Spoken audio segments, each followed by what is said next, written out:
Pronto, estamos autorizados a começar. Como o Tifer disse, essa série de apresentações e de discussões que o CEAL está propondo são discussões de caráter, digamos, conceitual, né? Nós vamos discutir, vocês viram pelos nomes, discutir em torno de conceitos e, portanto, de palavras, ou, se quiserem, de palavras e, portanto, de conceitos, né? Hoje, essa discussão a respeito de alfabetização e letramento.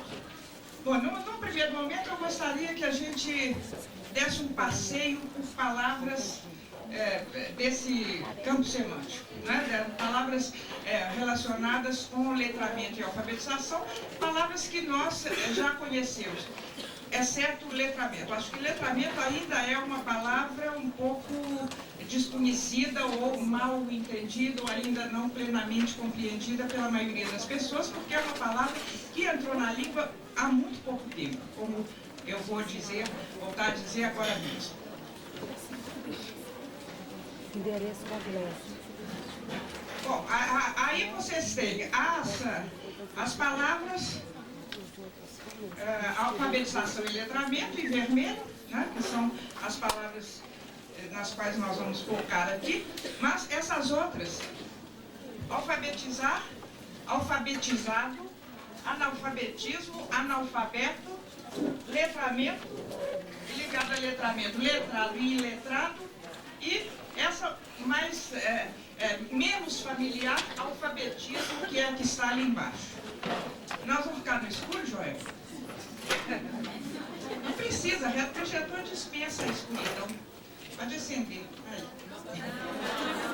Não, depois, na hora que eu projetar outra coisa, a gente escurece tudo.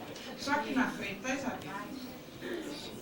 Bom, então essas palavras quase que nem precisa definir, porque nós todos estamos familiarizados com elas, né? Talvez com exceção do letramento. Mas mesmo assim eu gostaria de explorar um pouco essas palavras para conduzir o raciocínio em direção ao letramento.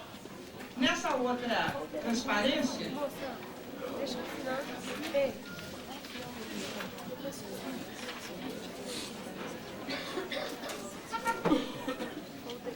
eu coloquei a definição que nós encontramos no dicionário Aurélio, né, sobre essas palavras, naturalmente simplificando e colocando apenas uma das acepções.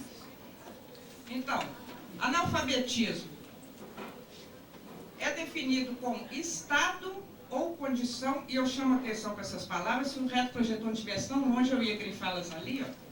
Conta aí, Lívia. Estado ou condição são duas palavras que vão ser importantes para nós aqui, né? Estado ou condição de analfabeto. Ali nós temos, na palavra analfabetismo, logo abaixo vocês veem, é o prefixo a, que é um prefixo grego, que ganha um N quando a palavra seguinte começa com vogal. É o prefixo que indica privação, falta de. Que está em palavras, por exemplo, como acéfalo, né? Acéfalo quer dizer sem cabeça, sem cérebro, né? Ou então amoral, que é diferente de imoral, né? Que é a diferença do prefixo a para o prefixo i.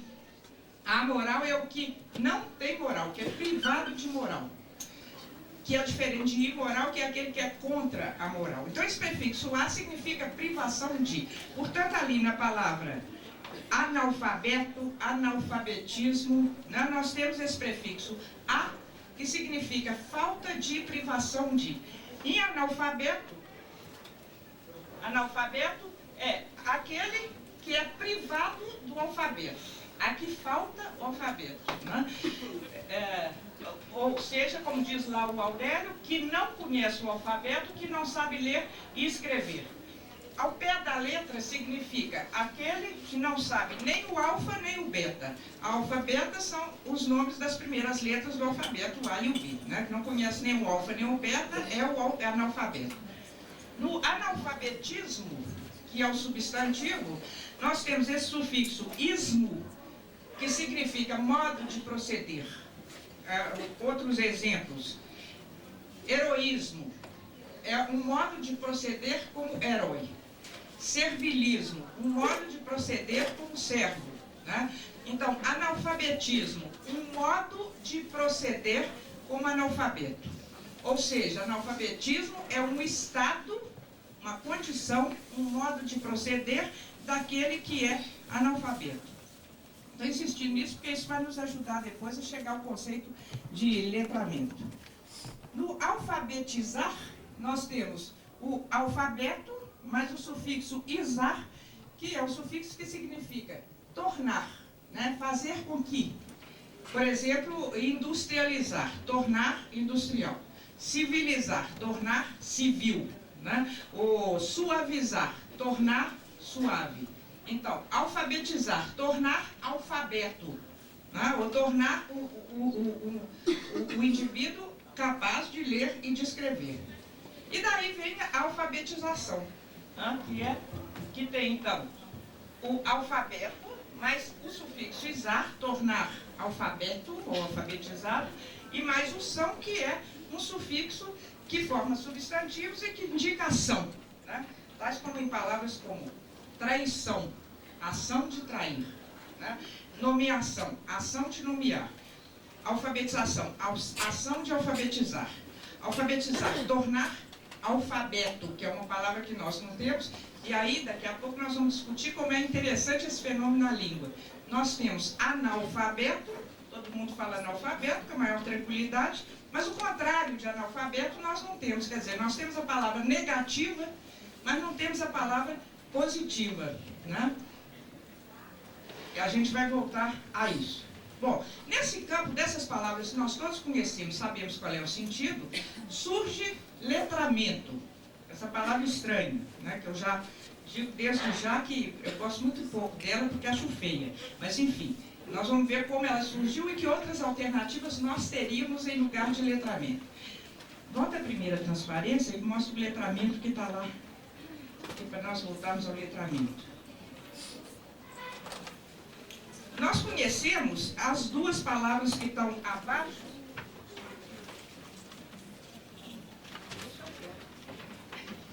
que é letrado e iletrado, né? Mas letrado e iletrado tem um sentido muito preciso. Quando a gente diz fulano é uma pessoa letrada, fulano é letrado, o que nós queremos dizer com isso? É uma pessoa erudita, né? É uma pessoa que tem conhecimentos das letras, da literatura. Na outra transparência está a definição.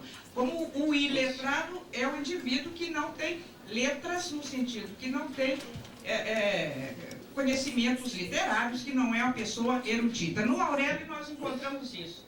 O letrado como o versado em letras, letras significando literaturas, línguas, né?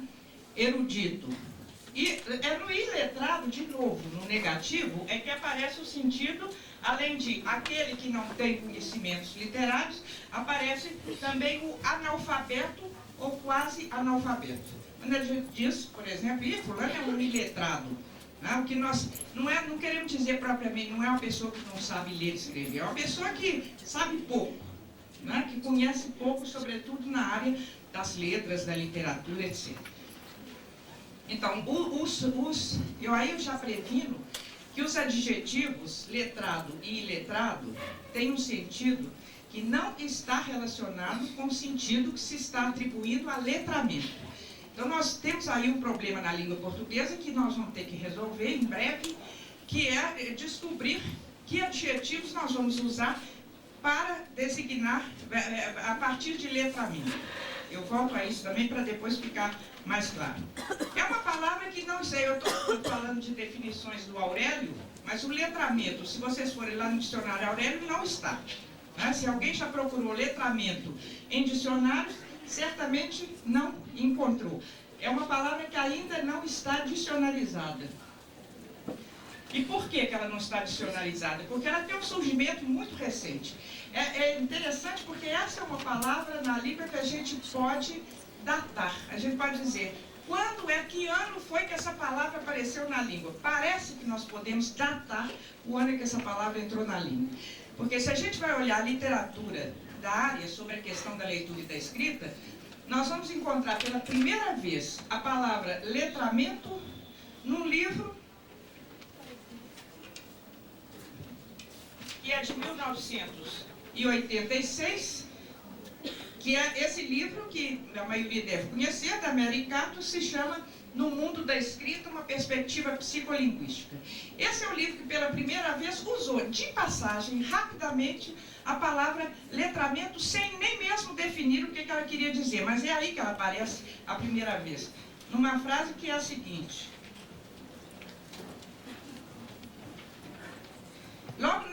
vejam vocês, é na primeira página, na apresentação, a autora diz, no segundo parágrafo do livro: acredito ainda que a chamada norma padrão, ou língua falada culta, é consequência do letramento. Motivo porque, indiretamente, é função da escola desenvolver no aluno o domínio da linguagem falada institucionalmente aceita. E pronto, não mais aparece letramento no livro, não é? Mas é a primeira vez que a palavra foi usada. Portanto, a gente pode dizer, letramento apareceu na língua portuguesa em 1986, né? A não ser que se descubra que ela andou circulando em algum lugar, em algum livro antes, mas disso não se tem notícia. Se alguém tiver notícia, avisa pra gente, né?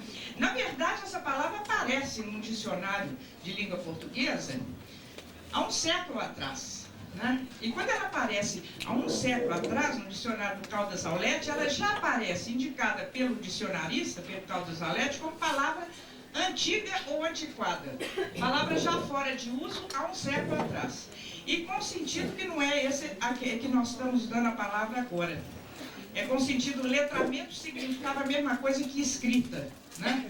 E o verbo letrar significava o que nós hoje chamamos de soletrar. Então, é outro sentido, né? A palavra é um caso de palavra que morreu e ressuscitou em 1986, né? A partir de quando ela passou a ser usada aos poucos, e cada vez mais intensamente, né?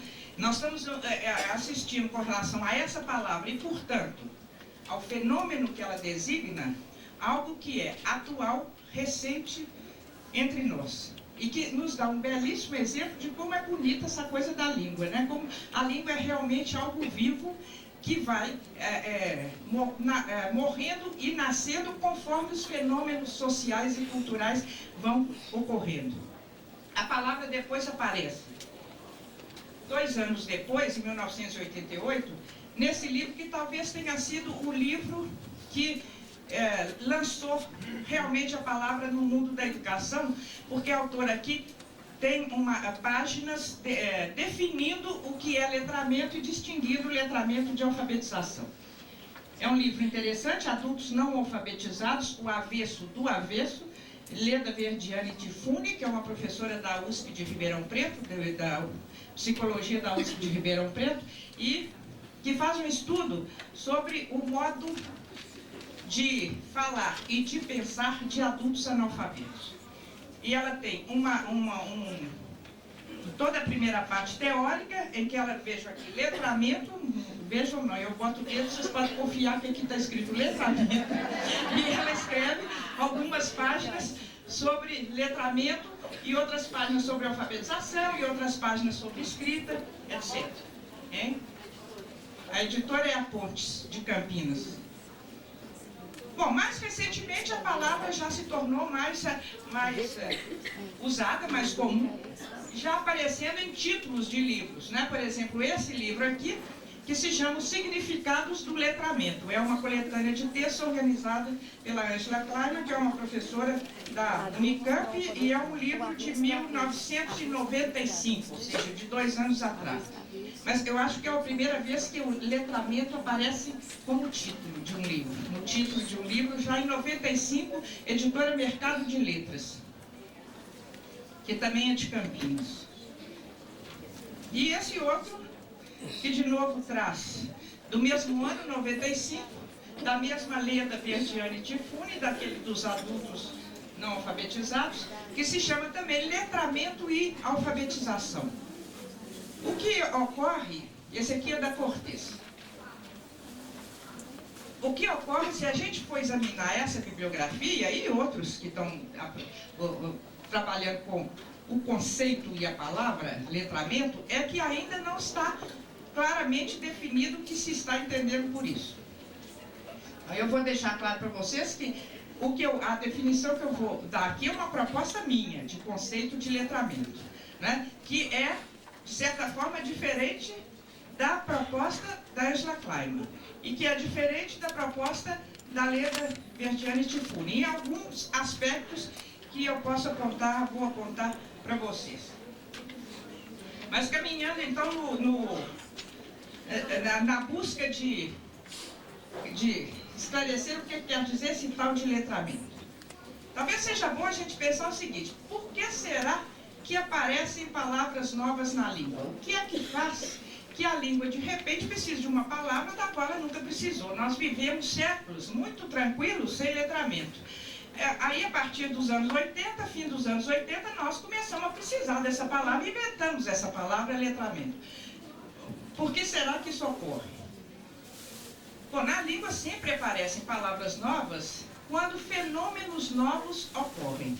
Quando um novo fenômeno, uma nova ideia, um novo fato, um novo objeto surge, é inventado, aparece, é necessário ter um nome para aquilo, né? Porque o ser humano não sabe viver sem nomear as coisas. Enquanto nós não nomeamos, as coisas parecem não existir.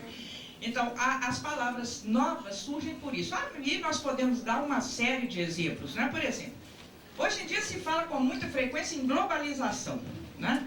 Todo dia a gente abre o jornal, está lá a palavra globalização. Se a gente vai olhar pouquíssimos anos atrás, ninguém usava essa palavra, pelo menos com o sentido que se está usando agora.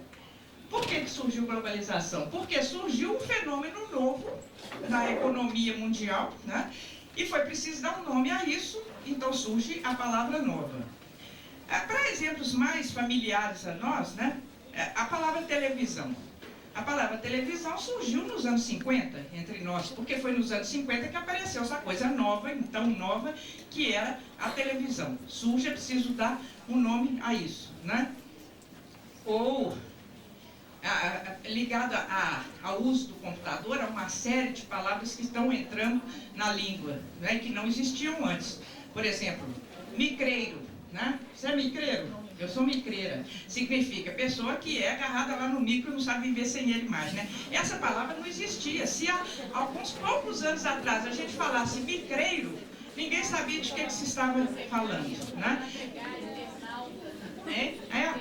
Exato, internauta, né? O novo sentido dado a navegar, né? Navegar na internet, que não é navegar, tomar navio e sair no mar, é outra coisa, né? Como também a introdução na língua de palavras que eu não posso ir por aí não, porque senão nós vamos ficar nos divertindo aqui com essa criatividade da língua, mas, por exemplo, acessar, né? Acessar, que era uma palavra para dizer. Um amigo meu do Rio telefonou há algum tempo e falou: Deus me livre, tem uma semana que eu estou tentando te acessar e não consigo. Quer dizer, te acessar é falar com, te contactar, fazer contato, mas é o termo lá do computador, né? É o access em inglês do computador, para você acessar o programa, que passou a ter um outro sentido, como deletar, substituir apagar, né? A gente fala: ih, deleta, não é isso não, deleta. Deleta é apagar. Então, são exemplos de como a língua vai incorporando palavras novas à medida que fenômenos novos aparecem. Isso já nos dá uma dica. Letramento apareceu porque apareceu alguma coisa nova aí para a qual nós precisávamos do nome. Alguma coisa que não existia antes, ou se existia, a gente não tinha dado conta dela. Não é só questão de não existir, não. Às vezes existe e a gente não se dá conta. E, portanto, enquanto a gente não se dá conta e não dá o nome, ela continua não existindo para nós. É o caso de letramento. E nós vamos chegar daqui a pouco a saber o que é isso que apareceu nos anos 80 para cá e nós precisamos, que nos obrigou a descobrir uma palavra para designar esse novo fenômeno. Mas antes disso, vamos pensar mais de onde é que nós vamos buscar essa palavra. Se nós precisarmos de uma palavra para um novo fenômeno, por enquanto vai ficar como um mistério, qual é, né? Por que nós fomos buscar letramento? Porque buscando a origem, nós vamos já caminhando em busca do sentido. Letramento, na verdade, é uma tradução feita para o português de uma palavra inglesa, que é a palavra literacy. Cadê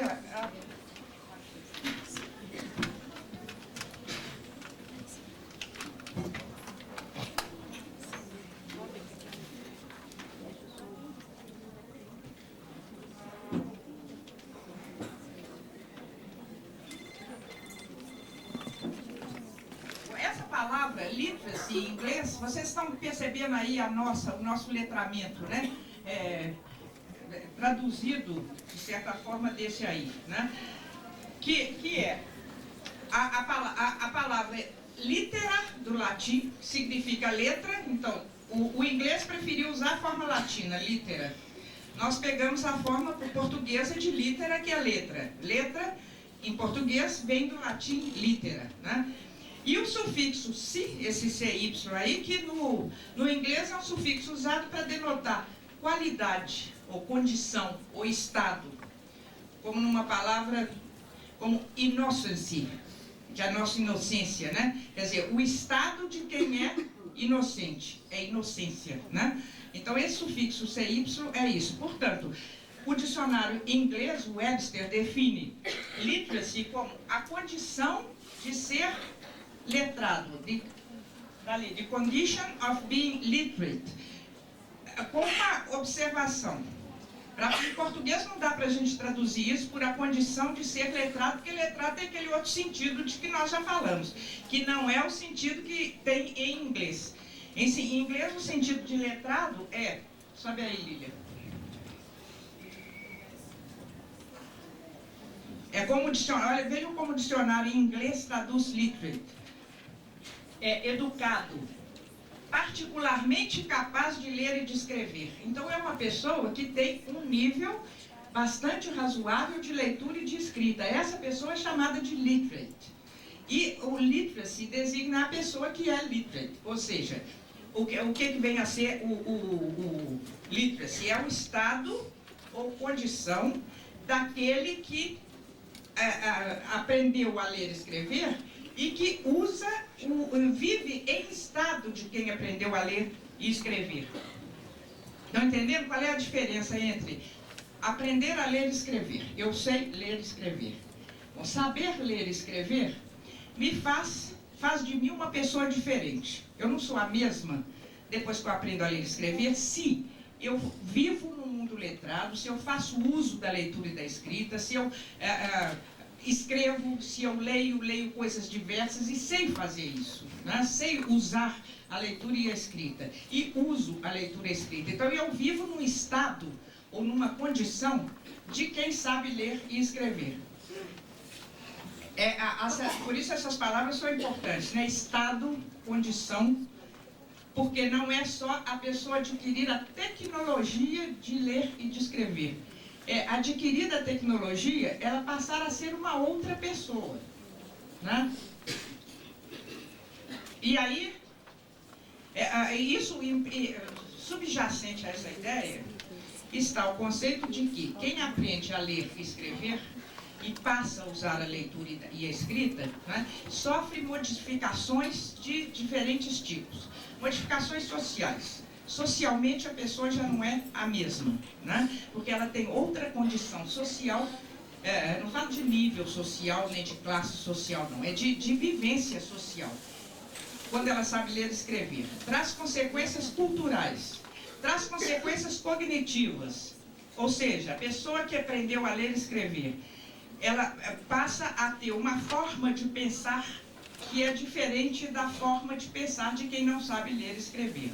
Isso o livro aqui da Leda dos Adultos Não Alfabetizados mostra um pouco, e há várias pesquisas de psicólogos e psicólogos culturais que mostram como é que a forma de pensar de quem sabe ler e escrever é diferente da forma de pensar de quem não sabe ler e escrever, né? Traz obviamente, ou não tão obviamente, mas enfim, traz diferenças econômicas, consequências econômicas, né?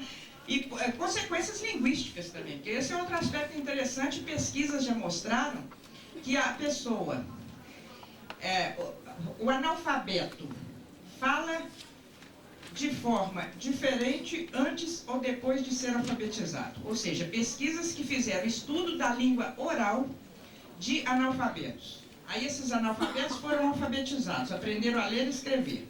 Aí se pesquisou de novo a língua oral, não é escrita não, oral desses analfabetos que já não eram mais analfabetos, estavam alfabetizados. E aí eles já falavam diferente do que falavam antes, porque a língua escrita fez uma mudança linguística neles, nas estruturas, no vocabulário, etc. Né? Então, na verdade, a hipótese, né, embora já com muita pesquisa comprovando, é que a aprendizagem da leitura e da escrita transforma o indivíduo e leva o indivíduo a um outro estado ou condição, ao estado ou condição de quem sabe ler e escrever e de quem usa a leitura e da escrita, quem é capaz de responder às demandas sociais por leitura e por escrita.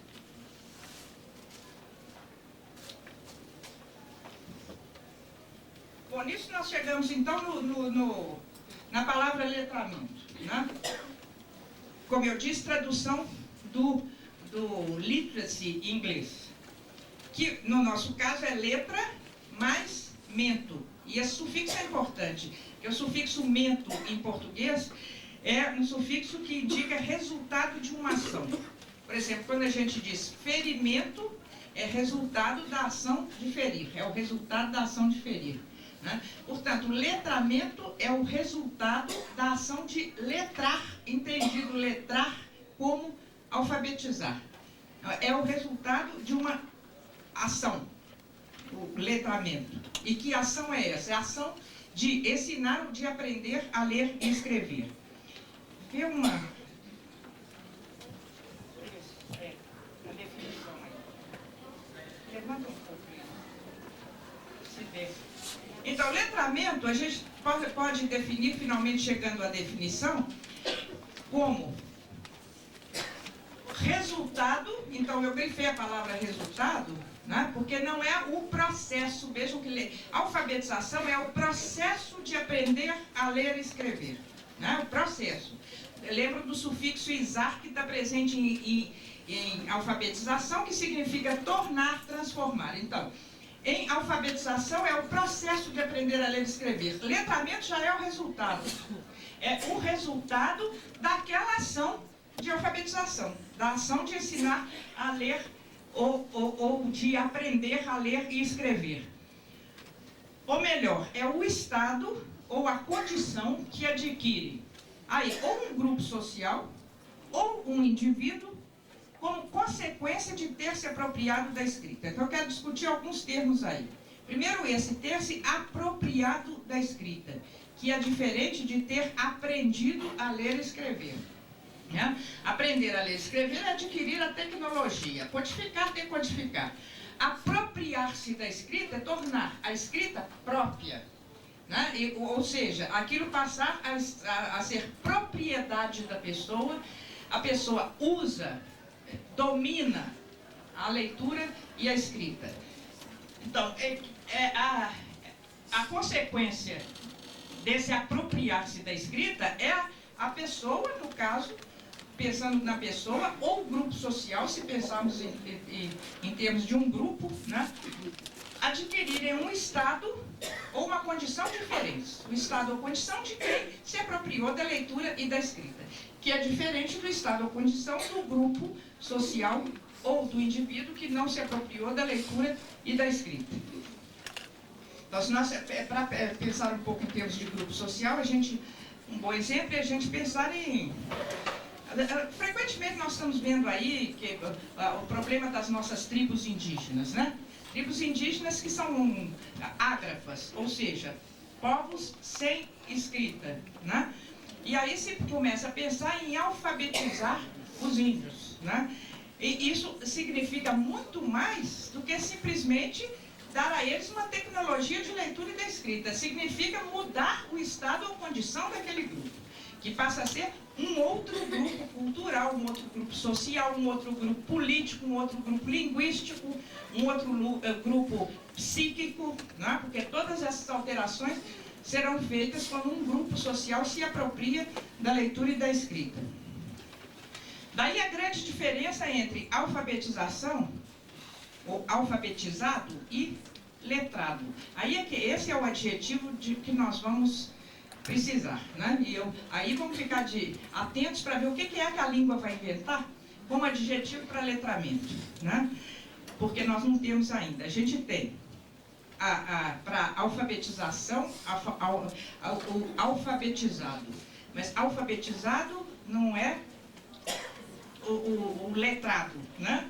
Porque o indivíduo, o que a gente pensa quando fala alfabetizado? O indivíduo sabe ler e escrever.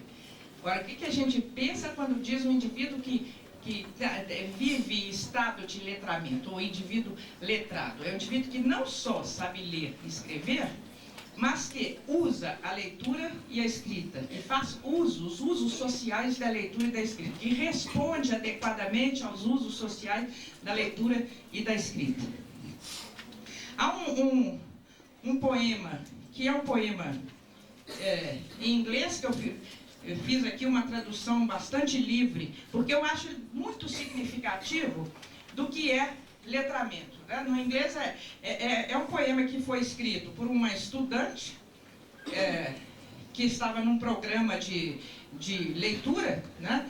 E nesse programa de leitura os professores pediam que os estudantes escrevessem a sua história de leitura, né? Então essa estudante fez uma espécie de poema dizendo o que é letramento, what is literacy. Eu acho que ele dá bem, clareia bastante para nós o que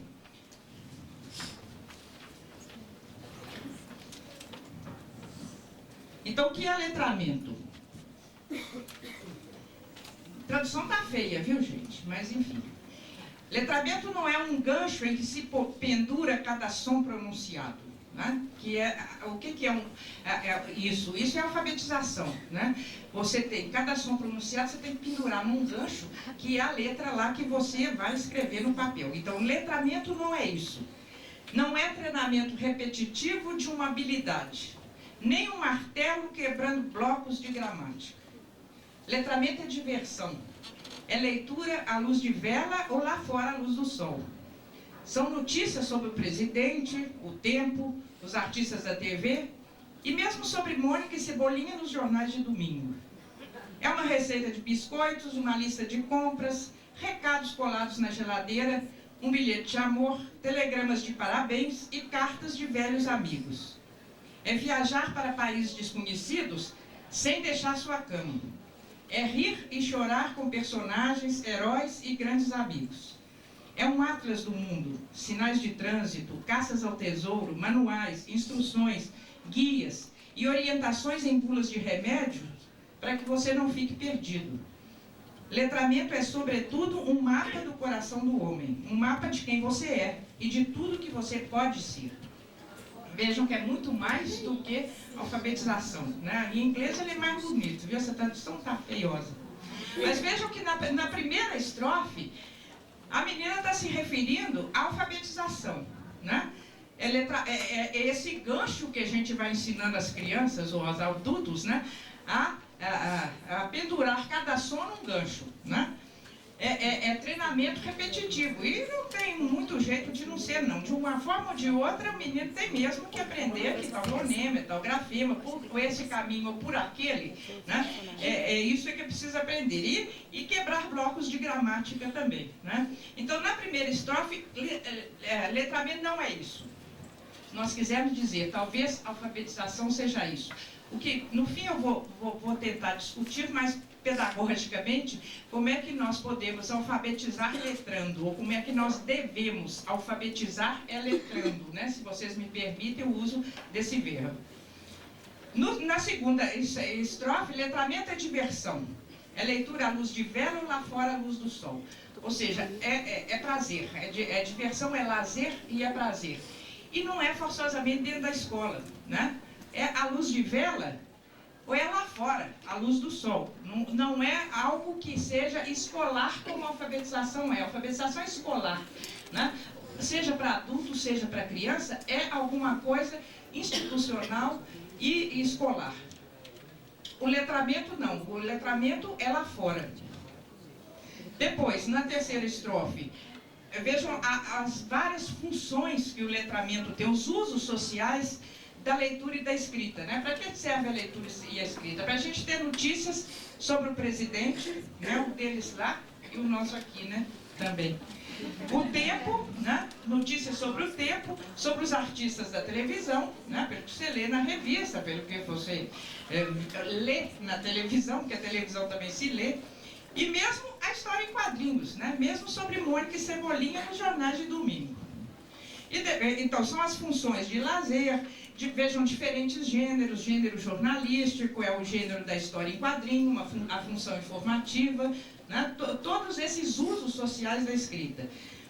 Depois, é uma receita de biscoitos, vejam aí, já são as funções utilitárias da leitura e da escrita, né? A função de apoio à memória, a lista de compras. A lista é a única... Nós só podemos fazer lista se sabemos ler e escrever. Né? Já pensou fazer lista oral? É impossível fazer lista oral, né? Você pode falar uma série de coisas, mas na hora que você falou a 10ª, você já esqueceu a primeira. Então, você só pode fazer lista escrevendo. Então, esse é um uso da escrita, né? que o letramento exige. Fazer lista de compras. Ou ainda outro, né? O recado colado na geladeira, que é outro uso social da escrita. Você se comunicar com alguém que não está presente na hora. Então, o único jeito é você deixar por escrito para a pessoa que não está na sua frente, né? Como o bilhete de amor também, que também pode ser até para a pessoa que está na sua frente, né? Você pode passar um bilhete de amor para o seu vizinho aí na cadeira, porque há certas coisas que a gente escreve, mas não tem coragem de falar, né? Então, a escrita serve para isso também, né? É outro uso social da escrita. Os telegramas e as cartas, né, que são também usos sociais da escrita para a comunicação à distância. Então vejam aí, função de interação à distância, diferentes gêneros, né, o gênero epistolar, com diferentes tipos, a carta, o telegrama, o bilhete. Depois, na outra estrofe, a função do lazer e da emoção. É viajar para países desconhecidos sem deixar sua cama. Rir e chorar, com personagens, heróis e grandes amigos. Gênero narrativo, a escrita como catarse, né? A escrita como uma forma de manifestar emoção. Na outra estrofe, a função informativa, diretiva, no gênero chamado injuntivo, né? Que é o atlas, ler um atlas é viajar pelo mundo, né? Você pode viajar sentado no seu quarto diante de um atlas. Os sinais de trânsito, as caças ao tesouro, os manuais, instruções, guias, orientações em bulas de remédios, tudo isso que a escrita serve para quê? Para te dirigir, para que você não fique perdido, né? São usos sociais da escrita. E a conclusão, que então letramento é sobretudo um mapa do coração do homem, né? É um mapa de quem você é. Ou seja, o indivíduo letrado é capaz de fazer análise de si mesmo e descobrir quem ele é. E de tudo que você pode ser, e também de te abrir para alternativas e possibilidades. Percebe como é que o letramento, definido por essa menina, bem definido por essa menina, mostra que é um estado ou condição, a pessoa não só sabe lá escrever e ler, decodificar e codificar, mas ela vive nesse outro mundo, né? Ela vive nesse outro mundo, nesse outro estado, nessa outra condição. Então, isso que diferencia letramento de alfabetização. Tá claro, gente, o conceito do letramento? Olha, eu falei para vocês de início que eu acho a palavra feia, acho mesmo. Eu até andei lutando um pouco para que, em vez de letramento, a gente usasse uma outra palavra que me parece mais bonita, mais vernácula, mais própria do português, que já existia no português, que é a palavra alfabetismo, que eu pus lá na primeira transparência. Lembram? A palavra alfabetismo, que foi definida... Não, tá no primeiro. Essa aí também que mostra aqui embaixo, ó, a definição, olha a definição que o Aurélio dá para alfabetismo. É isso que está no Aurélio, estado ou qualidade alfabetizado, que sinteticamente seria a definição de letramento. É o estado ou qualidade de quem sabe ler e escrever. Então nós tínhamos a palavra, mas preferiu-se letramento. Essas coisas também são inexplicáveis na língua. Há uma palavra que pega e a outra palavra que não pega, né? Então, eu escrevi uns 2 artigos defendendo alfabetismo e tal, mas perdi a parada. Acabou que o que pegou no último artigo que eu escrevi, que foi um texto na presença pedagógica, e eu já abri mão, né? Porque também não vou lutar contra a língua, né? Porque isso é demais, né? Não dá. Essas coisas a gente tem que baixar a cabeça, pegou o letramento. Agora, é interessante que o português de Portugal não sabe o que é letramento. Essa é outra questão interessante. Em países que têm a mesma língua, né, nós somos vários países lusofônicos, países da língua portuguesa. E nos outros eu não sei se eles estão usando alguma palavra, se já sentiram a necessidade dessa palavra. Mas em Portugal a palavra usada é literacia, né, que está aí no fim da primeira transparência. Veja, Portugal traduziu ao pé da letra praticamente a palavra inglesa literacy, né? Literacia, e faz uma distinção, como nós estamos fazendo aqui, entre literacia e alfabetização. A esse propósito, eu gostaria de ler para vocês uma frasezinha que esclarece esse sentido em Portugal, que está no prefácio que o Antônio Novo, que é um autor que muita gente conhece, anda muito usado no Brasil ultimamente, é um português, ele faz o prefácio dessa tese de doutorado, que é uma brilhante tese de doutorado, mas o que interessa é que ele diz aqui, falando que Portugal vai fechar o século XX, né, está quase fechando aí, com níveis intoleráveis de analfabetismo. Abre um parênteses e diz, talvez da ordem de 15%. Se ele soubesse os nossos aqui, ele ia saber o que era intolerável, né? Mas para Portugal, então, Portugal vai fechar o século XX com níveis intoleráveis de analfabetismo, talvez da ordem dos 15%, e com níveis ainda mais baixos de literacia, entendida aqui como a utilização social da competência alfabética, que é outra definição que se pode dar para letramento ou literacia, né? A utilização social da competência alfabética. Vejam que ele faz essa diferença, que é entre níveis de analfabetismo. Ele só pecou aí, não sei se vocês perceberam, o problema da construção linguística, que ele diz assim, níveis intoleráveis de analfabetismo e níveis ainda mais baixos de literacia. É diferente.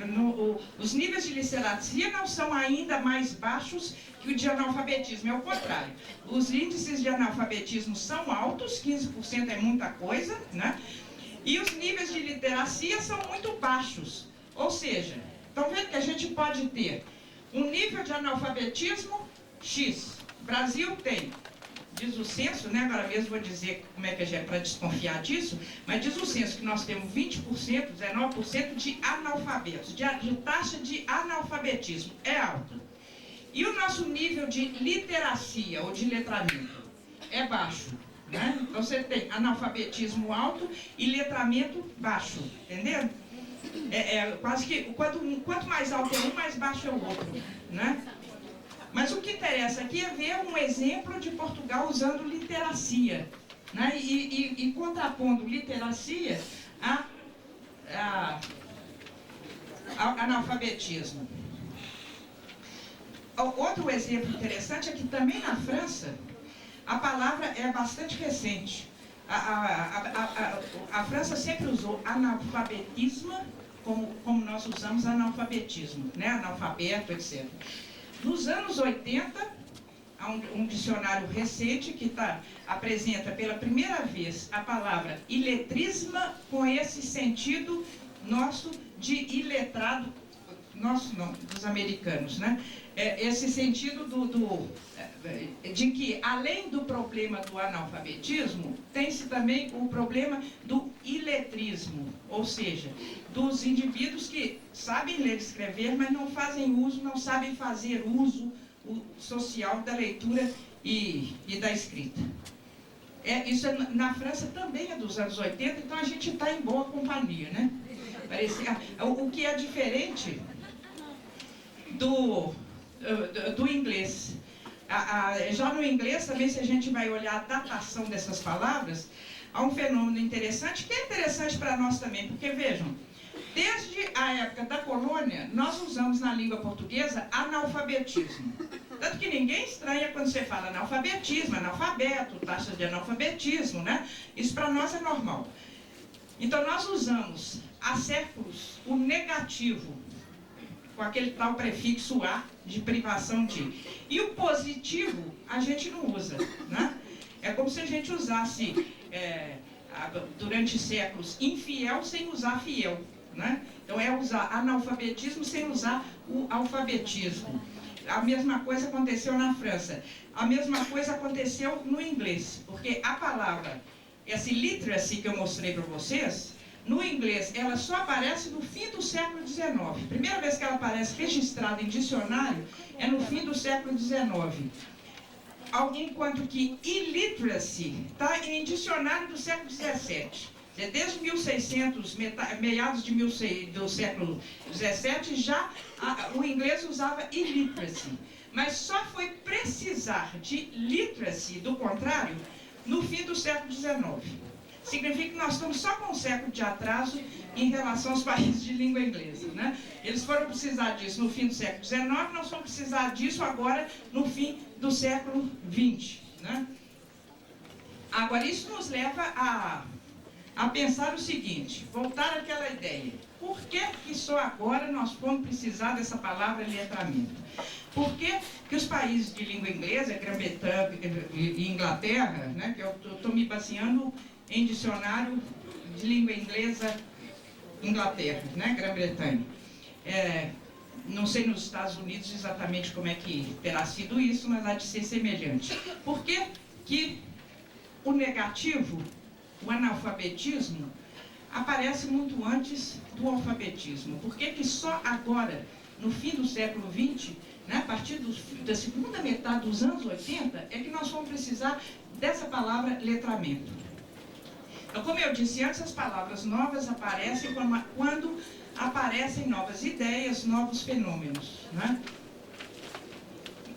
O fenômeno, pessoas que não sabem ler e escrever, pessoas analfabetas, nós temos desde a colônia, não é isso? Sempre enfrentamos o problema de ensinar as pessoas a ler e escrever. Então, o fenômeno do não saber ler e escrever, nós sempre tivemos, e portanto sempre tivemos um nome para ele, que é o analfabetismo, que é o analfabeto. Como à medida que o analfabetismo vai sendo superado, que um número maior de pessoas aprendem a ler e escrever, surge um outro fenômeno, né? Ocorre uma outra coisa, que é pensar o seguinte: não basta saber ler e escrever.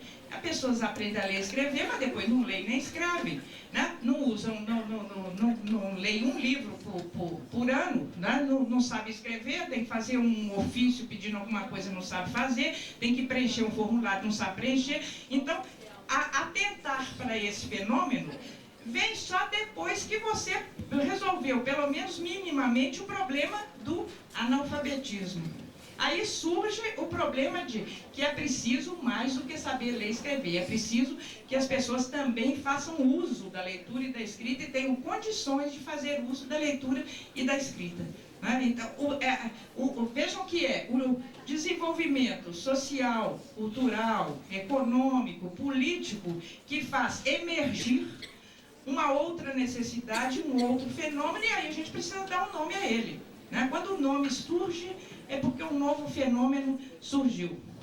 Se isso aconteceu nos países de língua inglesa no fim do século passado, está acontecendo conosco agora, né? Essa necessidade da palavra.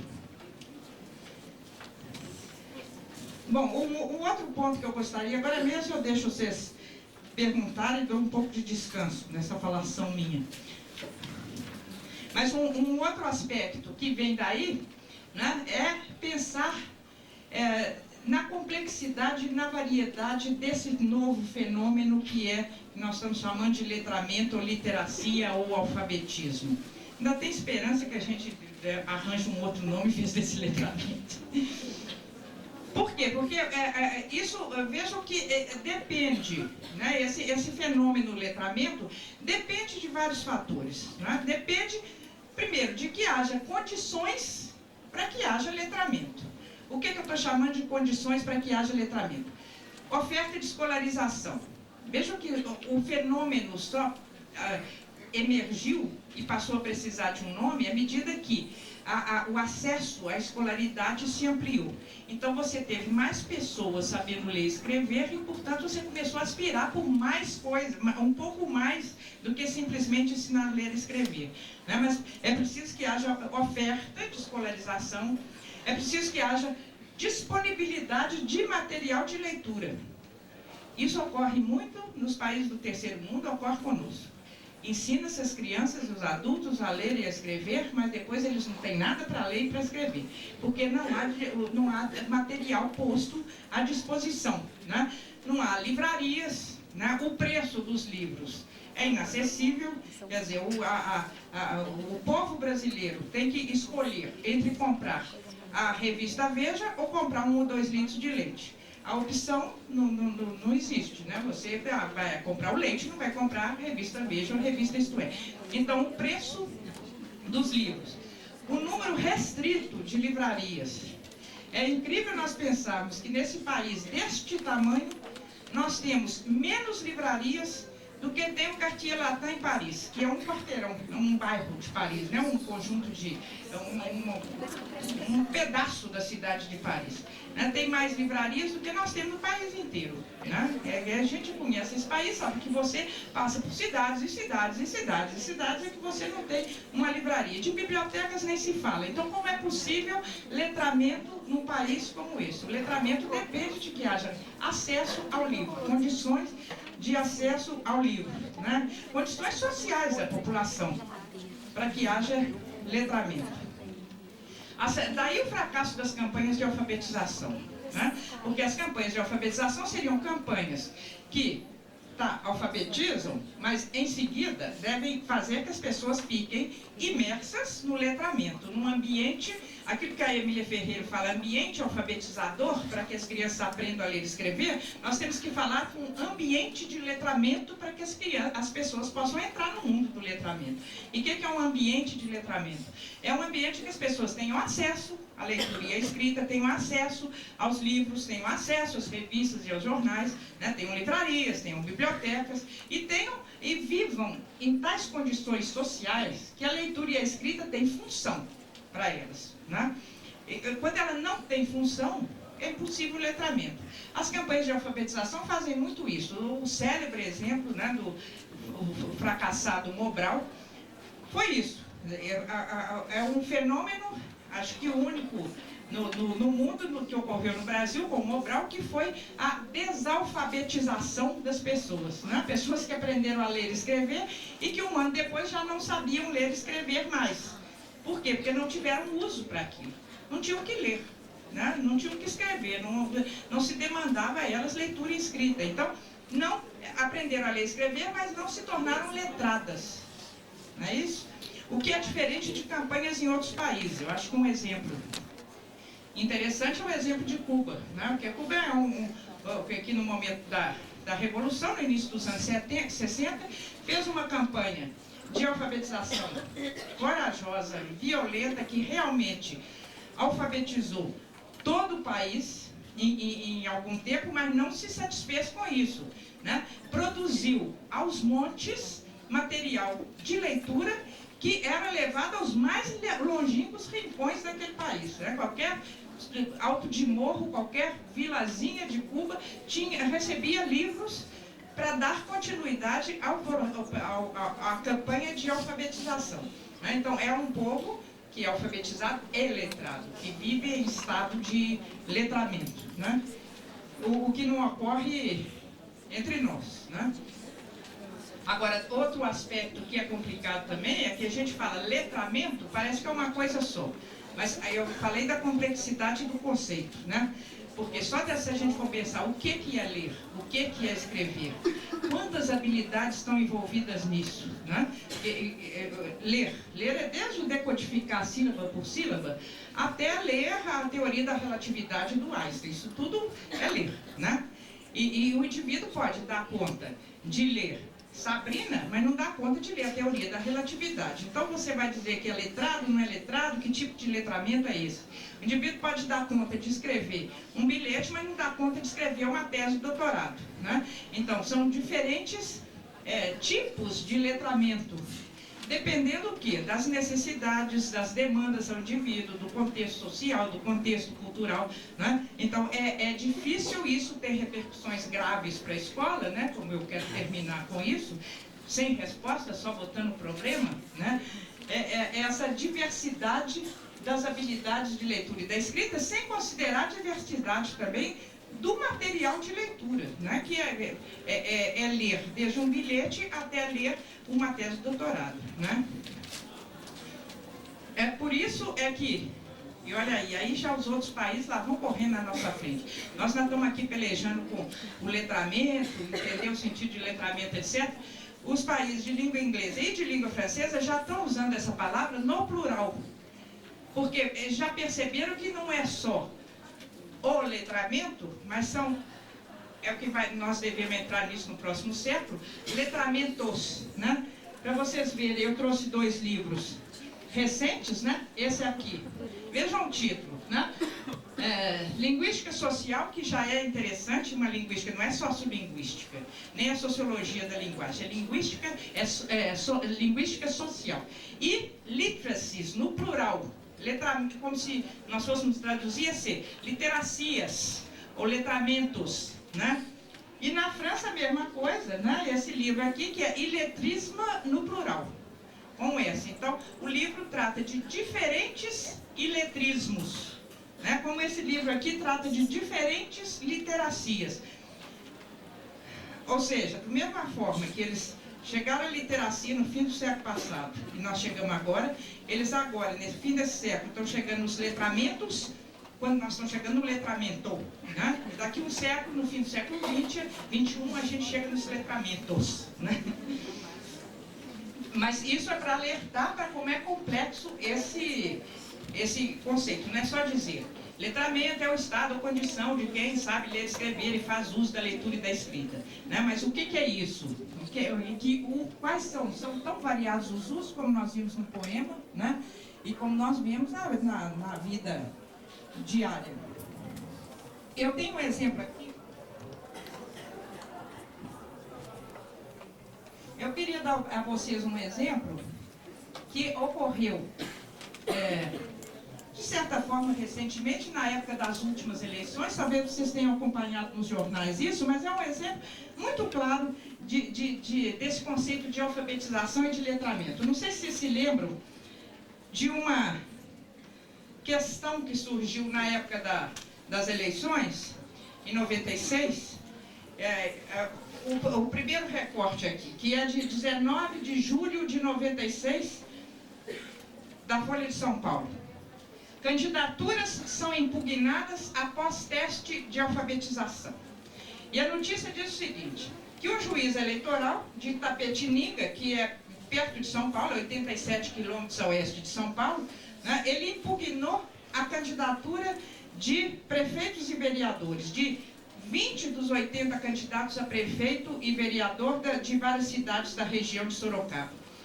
E aí vem, a impugnação foi motivada pelo fato de os candidatos terem sido reprovados em um teste de alfabetização realizado pelo juiz lá no fórum, né? E ele diz que se baseou na lei número tal, que proíbe analfabetos de serem candidatos a cargos eletivos. Bom, aí o que o juiz fez? Chamou os 80 candidatos, que disseram que tinham o primeiro grau incompleto. Então veja, aí já tem um dado. Ele pensa o seguinte, alfabetizado é um indivíduo que deve ter o primeiro grau completo. Se não tem, eu desconfio que ele é analfabeto, né? Então já é um conceito para definir o que é alfabetizado ou não alfabetizado. Então eles tinham o primeiro grau incompleto e mostraram dificuldades no preenchimento dos documentos para o registro de suas candidaturas. Vejam que ele estava avaliando letramento. Ele está misturando alfabetização com letramento, né? Bom, aí os candidatos, que teste que ele deu? Aí são palavras dele. Pedi a todos que lessem e interpretassem um texto de um jornal infantil. Em seguida, pedi que cada um redigisse um texto expondo sua lógica, ou seja, a lógica do texto que eles tinham lido, né? É significativo aqui também o que ele considera que é um indivíduo alfabetizado ou letrado. É um indivíduo adulto, mas que é capaz de ler e interpretar um texto de um jornal infantil. Então, o nível do texto é infantil para o adulto, mas se ele interpretasse, ele considerava que eles eram alfabetizados. Isso é alfabetização ou isso é letramento? Onde é que acaba a alfabetização? Onde é que começa o letramento, né?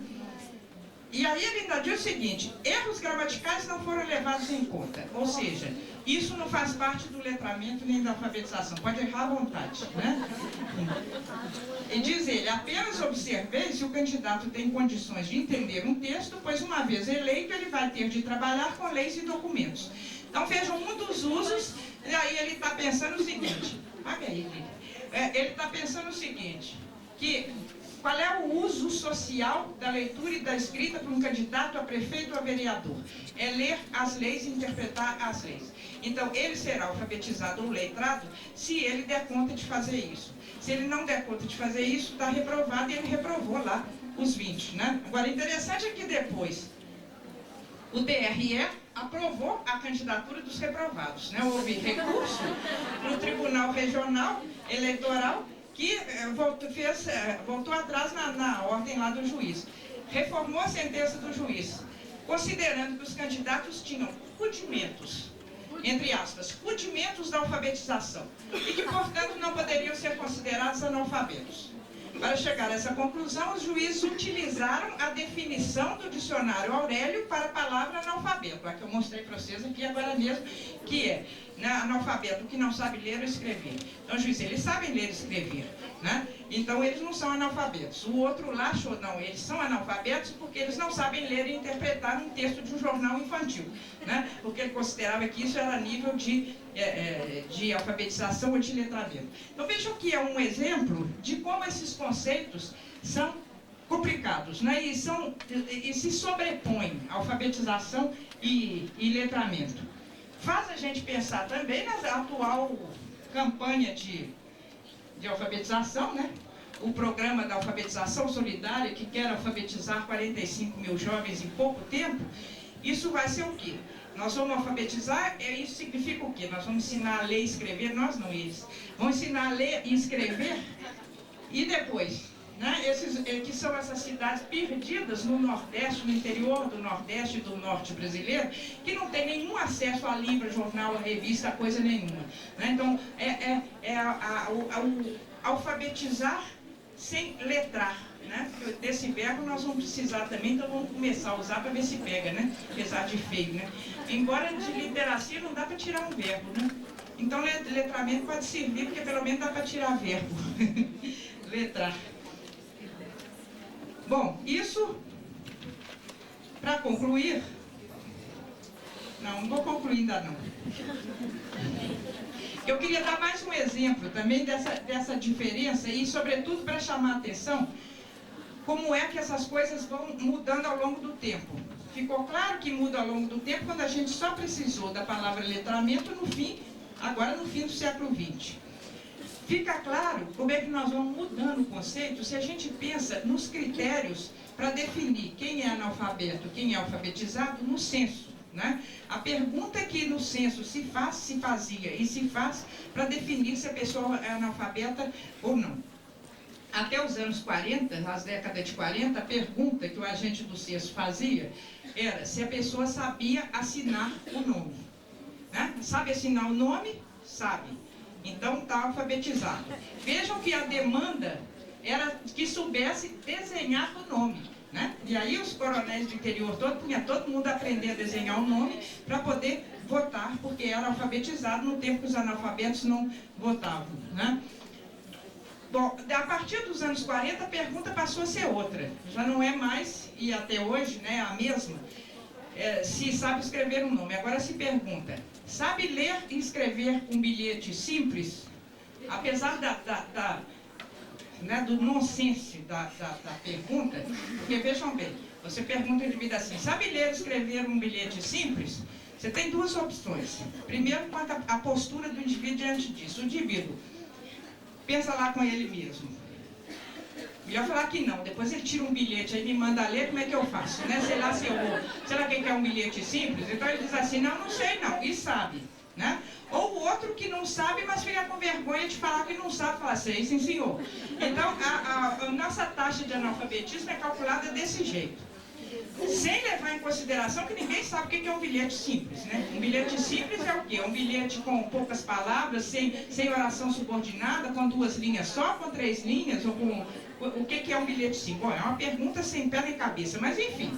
Sempre é um avanço em relação a saber escrever o nome. Porque vocês veem a diferença? Saber escrever o nome significa saber codificar.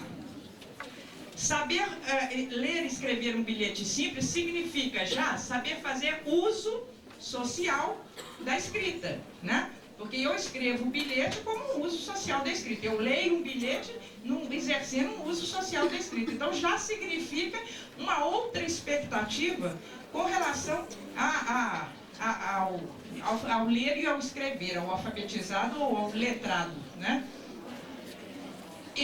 Isso leva a uma consideração também sobre o que é a avaliação de letramento em países desenvolvidos. A gente se assusta frequentemente quando vê nos jornais, dizendo assim, olha, os Estados Unidos estão desesperados com um alto nível de analfabetismo no país, né? Ou na França, os franceses estão assustados com um alto nível de analfabetismo. Na Inglaterra, né? Só que quando se diz isso é porque nós estamos traduzindo, o jornalista lá está traduzindo níveis de literacy por níveis de analfabetismo, que são 2 coisas diferentes. Na verdade, em países como Estados Unidos, como Inglaterra, como França, em que a escolaridade básica, obrigatória, é realmente de verdade, não é de mentirinha como é entre nós, todo mundo passa mesmo pelos anos de escolaridade, que são, nesses países, muito mais do que são os nossos. Nós temos 8, eles têm, na Inglaterra tem 13, por exemplo, né? Nos Estados Unidos tem 13, tem 14, conforme o estado. Então, e todo mundo tem que fazer mesmo, tem que chegar ao fim. Então, como é que se vai falar de analfabetismo, no sentido que nós damos essa palavra, nesses países, né? Isso não existe, todo mundo sabe ler e escrever. A preocupação é com a incapacidade das pessoas de fazerem uso da leitura e da escrita. Sabem ler e escrever, mas tem dificuldade de escrever um ofício, de preencher um formulário pedindo emprego, enfim, de ler alguma coisa que seja mais complicada. Então, é isso que esse país se refere, porque, na verdade, o que nós chamamos de analfabetismo, e que nós medimos com o tal do bilhete simples, eles medem com anos de escolaridade. É considerado alfabetizado todo mundo que tenha, varia o número de anos, 5 ou mais anos, no mínimo 5 anos de escolaridade, né? Ou no mínimo 6 anos de escolaridade. Se a gente olha ao longo do tempo, esse número de anos vai aumentando à medida que o país vai se desenvolvendo, vai tornando mais exigente em termos de anos de escolaridade. Mas os altos níveis os baixos níveis de letramento são níveis de dificuldade de usar a leitura e a escrita. Há 2 pesquisas, uma nos Estados Unidos, outra na Inglaterra, que são muito significativas. Isso aqui é o relatório de uma pesquisa feita nos Estados Unidos, né? Perfis dos jovens adultos americanos, para medir a questão do letramento. Agora, só para vocês terem uma ideia, o que eles medem, como é que foi o teste aplicado. Primeiro, era um teste sobre o que eles chamam de prose literacy, ou seja, letramento em prosa, ou letramento em relação a textos em prosa, né? Então, foi verificar a capacidade de entender e usar informação de textos que incluíam editoriais de jornal, notícias, poemas e coisas semelhantes. Então, vejam, são pessoas que sabem ler, e você submete a um teste para ver se ela é capaz de interpretar e usar uma notícia, uma informação do jornal, né? Depois, o letramento de documentos. Então, é a capacidade de usar informações de horário de ônibus, mapas, tabelas, etc. Então, isso era apresentado às pessoas para ver se elas sabiam ler tabelas, horários, esse tipo de coisa. Estão percebendo como é que é uma coisa inteiramente diferente do que de ler e escrever um bilhete simples, né? E na Inglaterra a mesma coisa. Essa daqui também é uma... Esse é uma pesquisa inglesa que eu acho das coisas mais geniais que só inglês faz, né? Essa pesquisa foi feita... foi uma pesquisa longitudinal em que os ingleses fizeram o seguinte: todo mundo que nasceu na Inglaterra na semana de 3 a 9 de março de 1959, né, da Inglaterra, na Escócia e no país, no Wales, que todas as pessoas, foram 17 mil pessoas foram registradas nessa semaninha aí de 3 a 9 de março de 1958. E aí, equipe multidisciplinares, uma equipe enorme multidisciplinar, acompanhou essa geração até eles chegarem aos 23 anos, aplicando testes, fazendo entrevistas nessa gente toda, todo ano, ao longo de 23 anos, para acompanhar isso do ponto de vista psicológico, escolar, saúde, crescimento, não sei o que, todas as variáveis, né? Bom, e quando eles chegaram aos 23 anos, eles aplicaram essa medida de letramento, para ver como é que essa gente estava em termos de uso da leitura e da escrita. E aí ficaram horrorizados, né? Porque estava uma coisa horrorosa, porque 12% não sabia preencher formulário, 12% não sabia escrever um ofício, falavam que tinham dificuldade para pedir emprego, que davam lá um papel para eles preencher, eles não sabiam bem como é que preenchiam aquelas linhas, etc. Isso aqui é um baixo nível de 12%. E interessante que, na época que eles fizeram, pouco depois que eles tinham chegado a isso, eu estive na Inglaterra e aí o que eles fizeram? Eles montaram uma série de centros de educação de adultos, né, para resolver esse gravíssimo problema no país inteiro, né? E eu fui visitar alguns desses centros para ver como é que era esse trabalho com esses adultos, né, iletrados. E, na verdade, achei um bando de adultos sentados na frente de milhares de computadores, todo mundo lá batendo, digitando animadamente, etc., fazendo coisas complicadíssimas. Esses eram os iletrados ingleses, né? Então, essas coisas dão a gente uma ideia de como a questão do letramento está relacionada com as condições sociais, culturais, econômicas do país, né? Já é uma bela coisa que a gente já tenha despertado para esse fenômeno do letramento. Isso significa que já nosso problema já não é apenas ensinar a ler e escrever, mas é também levar os indivíduos a ter condições de fazer uso social da leitura e da escrita, né, e usar realmente a leitura e a escrita. Lembrando sempre que as fronteiras são muito fluidas, né, entre alfabetizado e letrado. Tanto que a gente pode dizer, para destacar a diferença, que o indivíduo pode ser analfabeto e ser letrado. Então, usando o adjetivo letrado como adjetivo de letramento. Pode ser analfabeto, mas ser letrado. Como assim? Um adulto que não sabe ler nem escrever, mas que usa a escrita. Então, um adulto que não sabe ler e escrever, que pede alguém para escrever uma carta para ele, dita a carta. E é interessante, a pesquisa já mostrando que quando ele dita na língua, nas estruturas próprias da língua escrita. Ele já percebe que a escrita é diferente e dita assim, né? Então, na verdade, ele usa a escrita, ele só não sabe codificar. Então, ele tem que usar um instrumento, que é o outro que sabe, para fazer isso por ele. Então, ele usa, né? Pede alguém para ler o jornal, né? Alguém que lê o jornal, ele fica lá atento, ouvindo, porque ele quer ver o que? As notícias do presidente, do tempo, lá de que fala a menina no poema, né?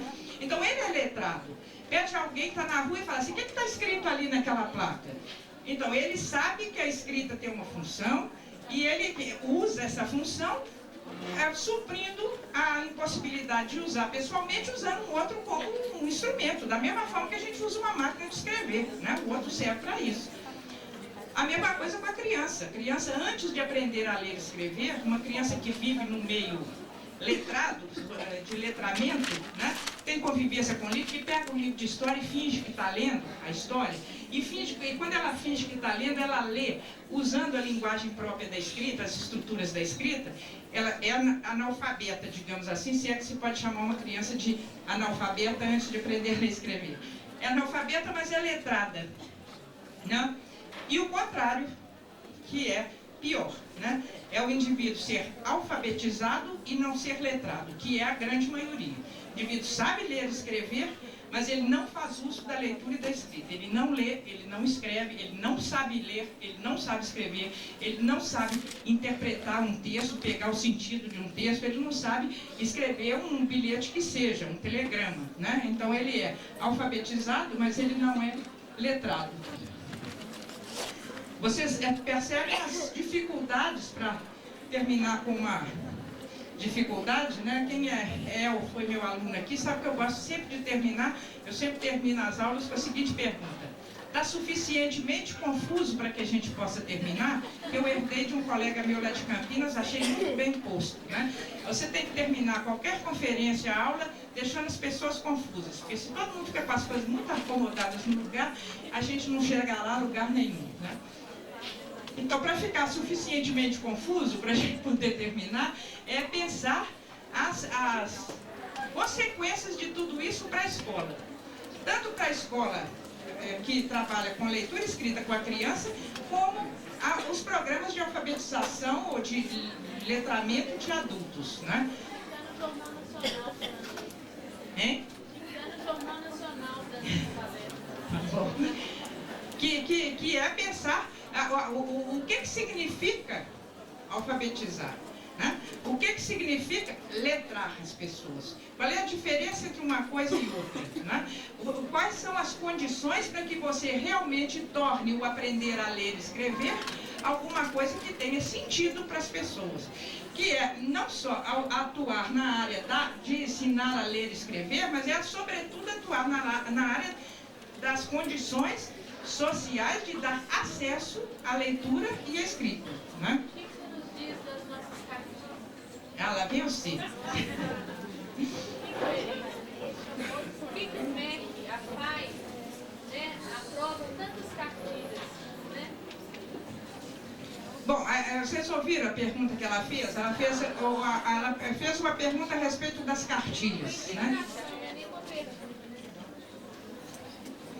Você quer falar aqui? Porque para eu poder responder é bom que todo mundo fique a par da sua indignação. Diante disso tudo, a gente fica assim, por que uma pessoa com o conhecimento dela não está na televisão realmente possibilitando o acesso a esse tipo de informação a todo o Brasil, né? E por que então o MEC, a FAI, aprova tantas cartilhas e se fala assim, mas o uso da função social da escrita não é acessível às professoras, a professora não tem condição de trabalhar com uma silhueta de lista, de carta, de poesia, isso é muito complicado. E, no entanto, as cartilhas estão aí sendo perpetuadas. Há uma incoerência. Por que então o governo ainda mantém, né? É a mão de obra barata que precisa? Essa questão eu vou ter condições talvez privilegiadas de responder, porque nós andamos no CEALI e mergulhados terrivelmente nessa questão de cartilhas agora no início desse ano. Porque essa avaliação que a FAI faz do material didático de primeira a quarta, né, o CEALI foi encarregado foi convidado para fazer a avaliação das cartilhas apresentadas pelas editoras, né, para a COPRA, né, pela FAI. Bom, aí a questão é muito complexa, né, não é tão simples assim. Em primeiro lugar, pensando do ponto de vista... Por que você está fazendo esse barulho?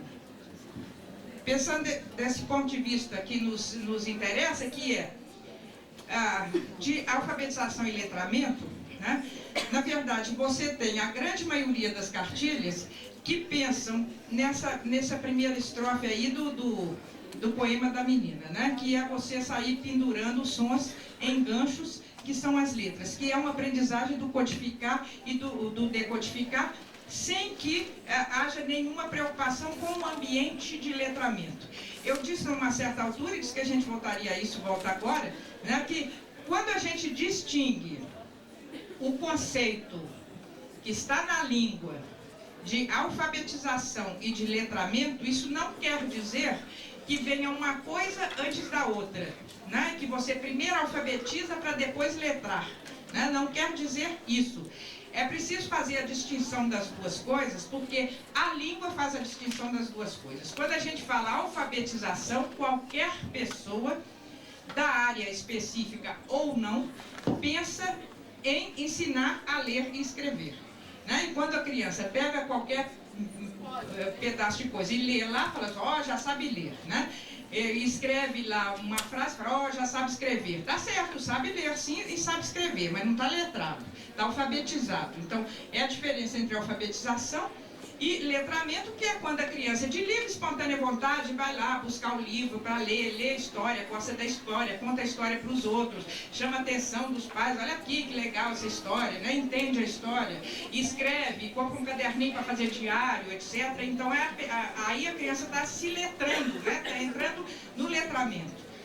O que não quer dizer, então não quer dizer que a gente faz uma coisa e depois faz a outra. Né? Você faz as duas coisas juntas. O indivíduo aprende a ler, a tecnologia do ler e escrever, ao mesmo tempo que aprende os usos e funções sociais da leitura e da escrita. Então, a maioria das cartilhas separa as duas coisas. Inclusive, diz explicitamente para o professor no manual assim, olha, primeiro a criança, depois que a criança aprender a ler e escrever, aí a gente vai trabalhar com textos, com produção de texto, etc. Depois que, é tudo ao mesmo tempo, né? Mas é a concepção tradicional que durante muito tempo vigorou, né, está fundamentada em certas teorias psicológicas que na época eram legitimadas, né, e o que se vai fazer? Os professores e autores de cartilha não estão formados para fazer coisa diferente. Nessa avaliação que nós fizemos, já há um número razoável, que para nós foi até surpreendente, de não cartilhas. Vamos chamar, eles mesmos não se chamam de cartilhas, de livros de alfabetização, que fazem essa junção do alfabetizar com letrar, né? Que é o aprender a ler e escrever num ambiente de letramento. A criança convivendo com textos reais, verdadeiros, produzindo textos que têm sentido, que têm objetivo, etc. Né? Então nós estamos nesse aspecto numa fase de transição, sabe? De transição. Tal como a gente está nessa fase de transição, de conceber apenas o alfabeto, que está aí na campanha da alfabetização solidária, é uma concepção só de alfabetização, ensinar a ler e escrever, nem passa pela cabeça o letramento, né?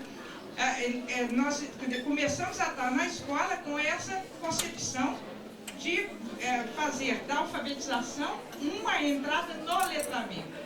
Mas é uma fase de transição ainda, nós vamos ter paciência. Bom, ainda tem um aspecto político e ideológico nisso, né? Mas há um problema também, porque uma coisa que surpreende na FAI é o seguinte, se vocês acompanharam, e é bom ficar atentos para isso, acompanharam o que aconteceu o ano passado, em que a FAI não avaliou o ano passado cartilha, avaliou livros de 1ª a 4ª série. Soltou um catálogo dizendo, ó, esses livros são recomendados, são bons, esses aqui não são recomendados. Vai verificar o que os professores pediram à FAI para comprar, os não recomendados. Né? Porque agora, o que a gente vai fazer? Os professores não estão formados, não é culpa deles. A formação que se dá aos professores nesse país não os prepara para isso, né? Para uma outra forma de... Então, a atuação, a gente dá a volta na área da educação e cai sempre na mesma coisa. É o professor que tem que ser formado de forma diferente. Né?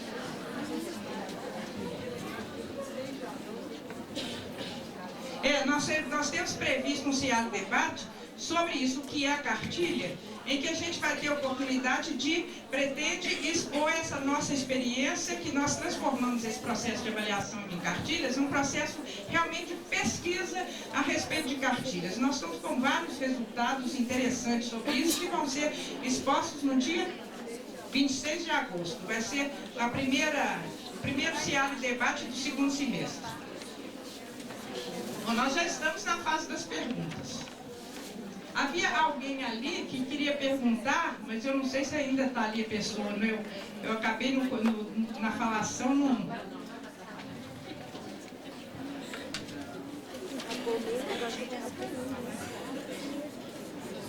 Gente, nenhuma pergunta. Ou eu fui clara demais ou fui confusa demais.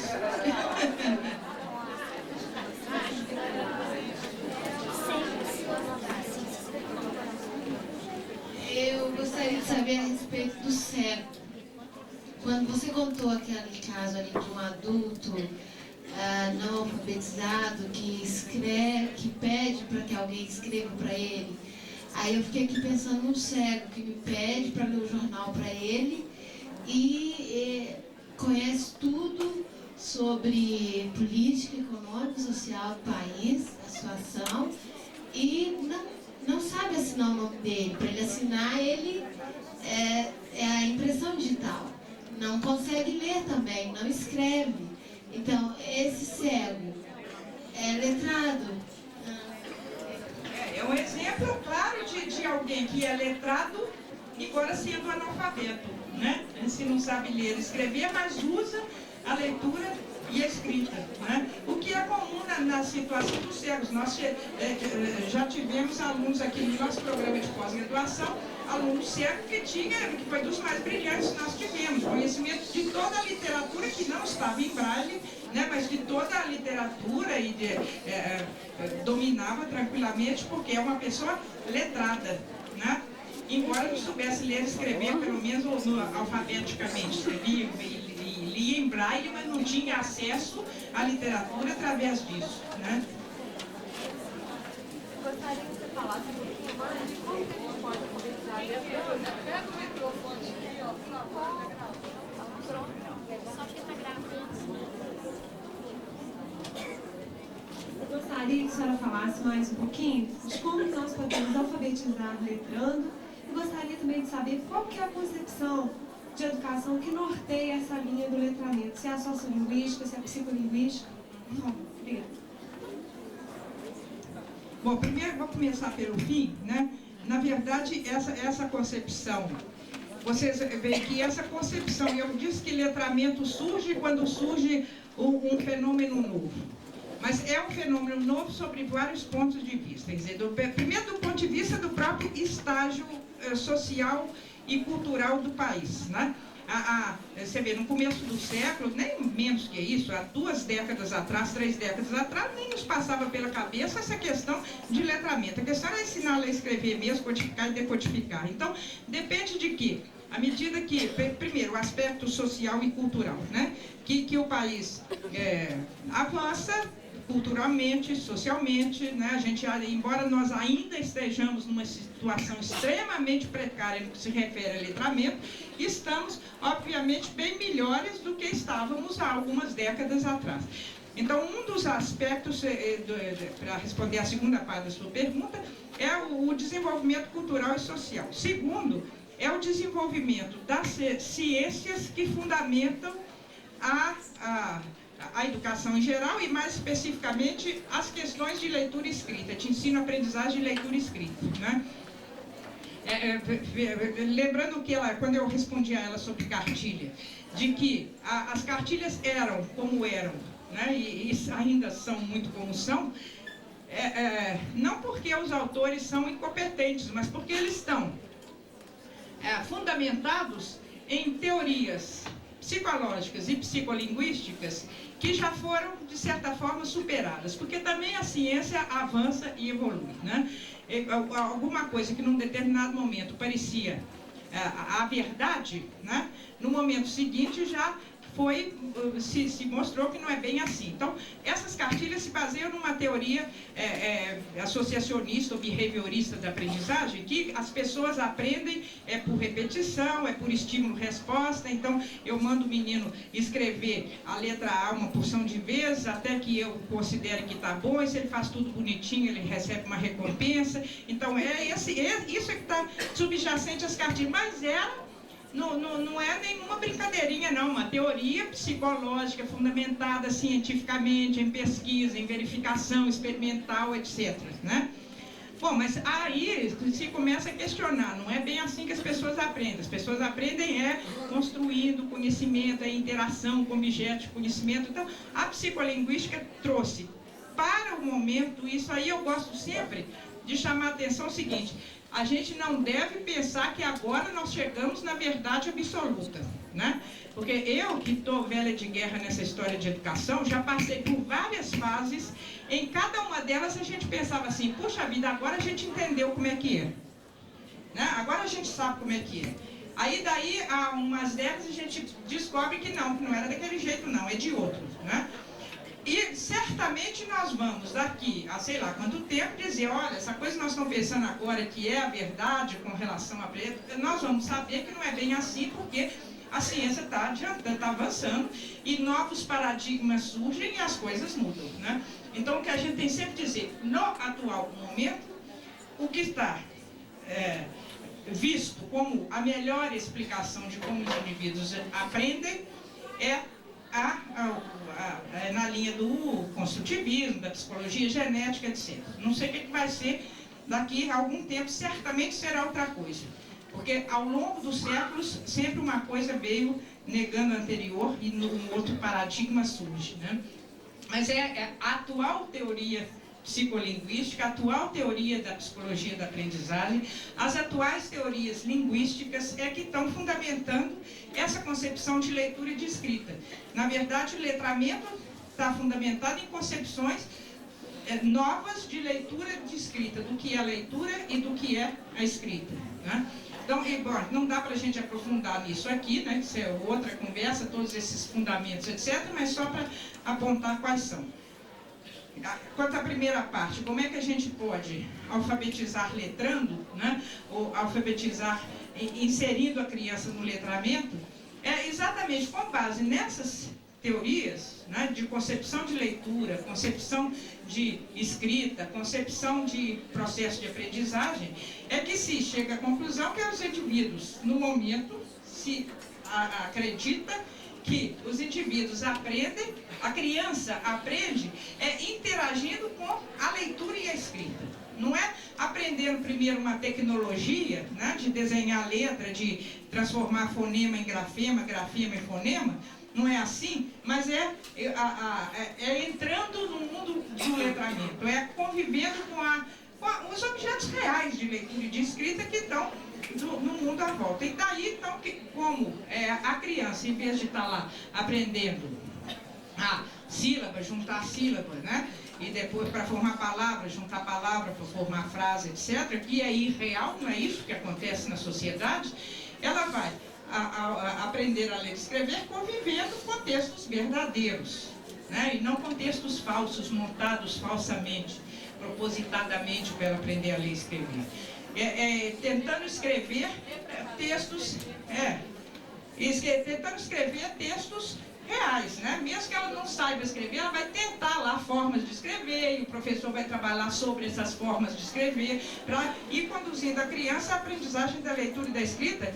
O fundamental é a criança aprender a ler e escrever, entrar no mundo do letramento, convivendo com os objetos reais de leitura e de escrita, e não os objetos artificialmente construídos só para que ela aprenda a ler e escrever, né? Vem falar no microfone. Vê se chega. Magda, hoje em dia tem se falado muito em interdisciplinaridade, está muito em evidência. Você poderia traçar um paralelo entre letramento e interdisciplinaridade? Eu acho que no conceito de letramento está implícito o conceito de que você não tem uma área, como a leitura e a escrita são de uso em várias áreas, não é só em português que você usa leitura e escrita, né? Os usos sociais da leitura e da escrita são os usos mais variados em diferentes áreas. Então você, na verdade, quando você põe a criança no mundo do letramento, você põe convívio com qualquer disciplina ou área de conhecimento, né? É impossível você fazer letramento sem estar circulando por todas as... Realmente você desmancha as paredes das chamadas disciplinas, né?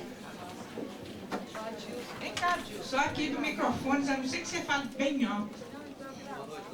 Porque eu vou estar gravando, então você tem que falar aqui,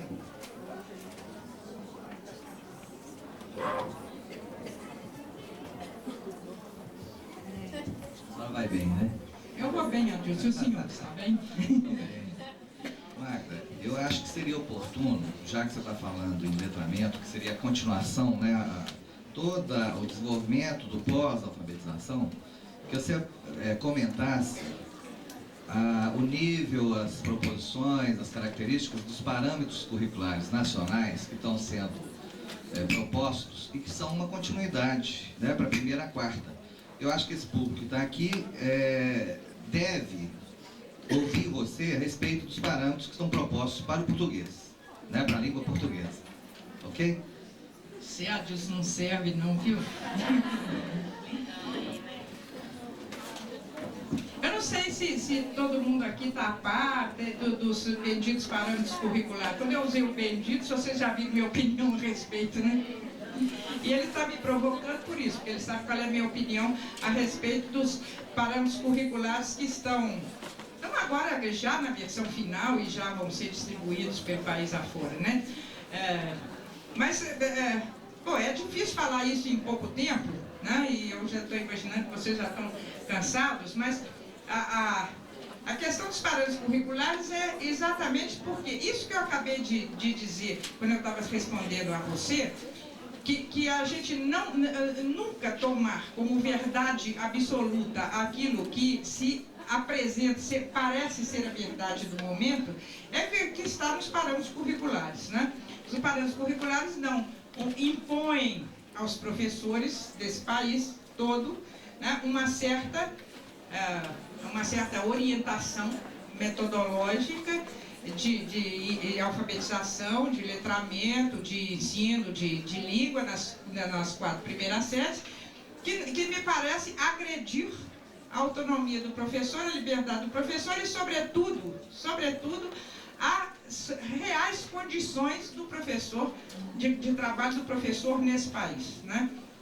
Porque querem impor uma determinada maneira de ensinar, uma determinada maneira de considerar a aprendizagem e passam o trator em cima de todas as experiências que esse país já tem, bem-sucedidas, na área de alfabetização e de letramento, né? Porque letramento não se faz por um único caminho. Eu fiz questão de destacar a complexidade desse conceito, a variedade, a necessidade de a gente começar a usar plural, letramentos. Então não há como impor a esse país, sobretudo a esse nosso país, desse tamanho, com essa variedade, essas diferenças regionais, sociais, culturais, econômicas, impor uma mesma receita para todo mundo, ainda que a receita seja bonitinha, né? Ainda que a receita esteja bem fundamentada, mas é uma imposição que me parece excessiva, né? E um desconhecimento, sobretudo um desconhecimento do que é esse país, do que são as nossas escolas, dos que são os nossos professores, né? O parecer que eu mandei sobre os currículos, a parte central do parecer é exatamente dizendo isso. Quem fez esses parâmetros curriculares não sabe para quem está falando, em que país está falando, né? Com que professor está falando, de quem está falando. Porque está falando não é para esse país. Não é para os nossos professores, esses reais que estão na sala de aula ainda num duro terrível, né? Não é para esses professores que se está falando. Não sei se é isso que você pensa também, Adilson. Porque... Magda, uma consideração, uma pergunta. A primeira consideração é a seguinte: quando você fala da questão da construção das situações artificiais, né, que é a importância de se criar situações reais em sala de aula, eu vejo, né, eu creio que você vê também, um grande avanço hoje no ensino mesmo, experiências fantásticas de alfabetização, né, o país inteiro, Belo Horizonte, inúmeras escolas e redes com experiências muito interessantes nessa linha e nessa área. Né, todos nós aqui sabemos os caminhos que nós passamos quando alfabetizados, né, professor trancando pré-livro lá no armário, aquela tortura toda, exatamente contra toda essa perspectiva de letramento. A pergunta no sentido de que você aponta para esse uso dos letramentos, né, no plural. E me leva a pensar a respeito da formação nossa enquanto profissionais. Se não teríamos nós também, nesse estágio de letramento, profissionais de educação, analfabetos e letrados. Né? Porque a gente, em termos de leitura desse professor, desse profissional que está se formando, temos professores que ainda não conseguiram, né, ampliar a sua visão, não conseguiram ampliar a sua leitura e, nesse sentido, não conseguiram mudar a sua prática. Eu pergunto para o CEALI, qual é a política que o CEALI tem desenvolvido? Porque além dessa política, né, que é feita aqui, desses encontros, e uma política mais sistemática, né, o CEALI enquanto um órgão, né, competente e respeitado, qual que é a política que você aponta? E até me causa uma certa angústia, por exemplo, pensar no projeto de alfabetização solidária, que eu não conheço, mas em que medida que pode se interferir nisso? Em que medida que se pode estar apontando outros caminhos, né? Que nós, enquanto professores, pessoas que estão em sala de aula, não temos como atingir, né? Ela está apontando uma questão que realmente é muito séria, né?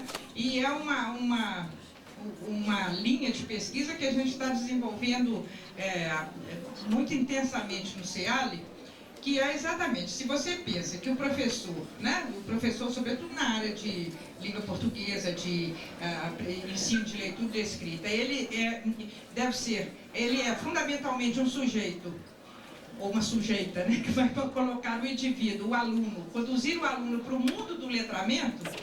O pré-requisito indispensável é que ele seja um indivíduo imerso no letramento, seja um indivíduo que leia, né, que goste de ler, que faça uso da leitura, que saiba ler, que escreva, que saiba escrever, que saiba fazer uso das diferentes formas de escrita na sociedade. Não é o que acontece. A gente sabe que não é o que acontece. Nós já estamos com algumas pesquisas terminadas, outras em andamento, que têm evidenciado isso. O professor encarregado de letrar os alunos, ele mesmo não é um indivíduo plenamente letrado, né?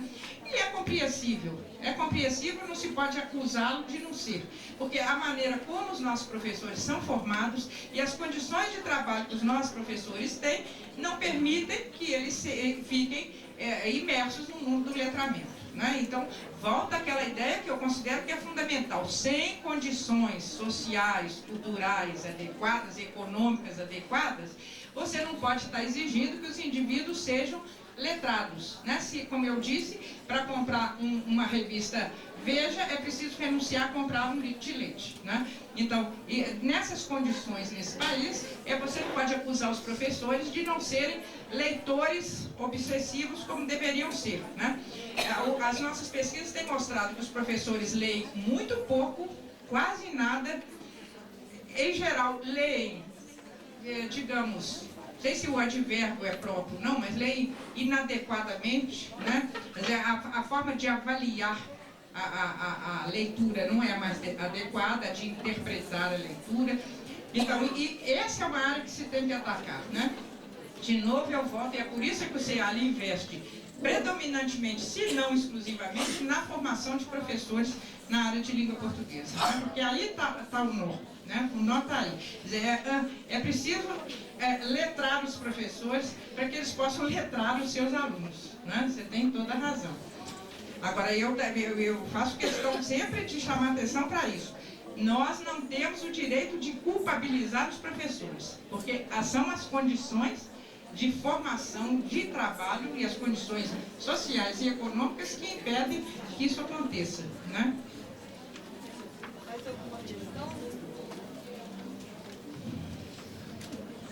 Eu ainda tenho pilha para algum tempo, viu? Se vocês quiserem fazer mais perguntas.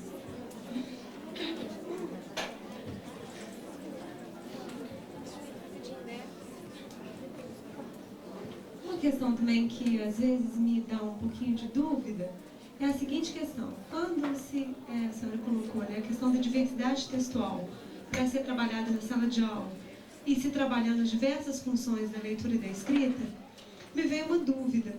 Como que o conteúdo a ser trabalhado e a ser vencido nas diversas fases da alfabetização e pós-alfabetização pode ser vencido levando em consideração essa função social, como no caso do português, a questão dos conteúdos clássicos mesmos, que têm que ser dados e apreendidos pelo aluno ou pelo sujeito, levando-se em consideração essa questão. Eu tenho medo de a gente apreender essa questão, compreendê-la no sentido de específico só a uma coisa imediata. Tenho medo que a gente caia ou, enquanto professores, no espontaneísmo ou na questão do praticismo. Como que fica essa questão, professor? Por favor. É muito bom você colocar isso, para que não fique essa ideia, né, de que o trabalhar com a leitura e a escrita é trabalhar num ambiente de letramento, fazendo a criança ter contato com os objetos reais de leitura e de escrita, isso não quer dizer que o professor não tem que se organizar, planejar e programar esses conteúdos todos. Não confundir, como você mesma disse, isso com espontaneísmo, né? Porque ensinar é fundamentalmente, o que é ensinar fundamentalmente? É conduzir os alunos até um determinado ponto, né? E isso, se é uma definição adequada para ensinar ou para educar, que educar é transformar. Não? Você, quando para diante de uma turma de alunos ou se mete a ser professor, fundamentalmente, conscientemente ou não, você sabe, você acha que as pessoas precisam ser diferentes daquilo que elas são. Porque se você acha que está todo mundo ótimo do jeito que está, você vai para casa fazer outra coisa, né? Não vai ficar ensinando nem educando, porque educar é um processo de transformação, porque a gente acredita que as pessoas transformadas vão ser mais felizes, vão ser melhores, vão estar melhor no mundo, etc. Né? Então, se é um processo de transformação, né, é em direção a determinados valores, objetivos, fins, que a gente tem que ter claros. E tem que ter claro quais são os melhores caminhos para chegar lá, né? Dizer que o caminho para chegar no indivíduo letrado, na criança letrada, no adulto letrado, é que ele conviva com material real de leitura e de escrita, não quer dizer que é só botar um monte de livro em volta dele e eu vou ler jornal ali no canto que tudo vai acontecer. Não vai, né? Não vai, porque há uma programação, há um conteúdo, há uma sequência que tem que ser trabalhada. Só que em vez de ser trabalhada com beabá, beebé, babebi, a bala, a vaca, baba, etc., né? O boi, baba, coisas desse tipo, em vez de ser trabalhado com isso, vai ser trabalhado com um texto real, né? Mas vai ser trabalhado numa certa sequência, de uma certa maneira. Por isso é que os tais livros de alfabetização, né, de boa qualidade, são um bom arrego para o professor, porque eles fazem isso. São livros que seguem uma determinada sequência, uma certa organização, uma progressão, mas trabalhando com o material real de leitura e de escrita, né? No dia, olha a grande motivação para todo mundo vindo em agosto para a sessão sobre essa artigo. A gente vai contar para vocês quais são as 12 livros de alfabetização que fazem isso, né? Que trabalham adequadamente, ensinando a ler e escrever, letrando, alfabetizando ao mesmo tempo que letrando. Isso não pode ser a solução que ela estava falando no caso? Não. Os professores só precisam falar de letramento. Repete.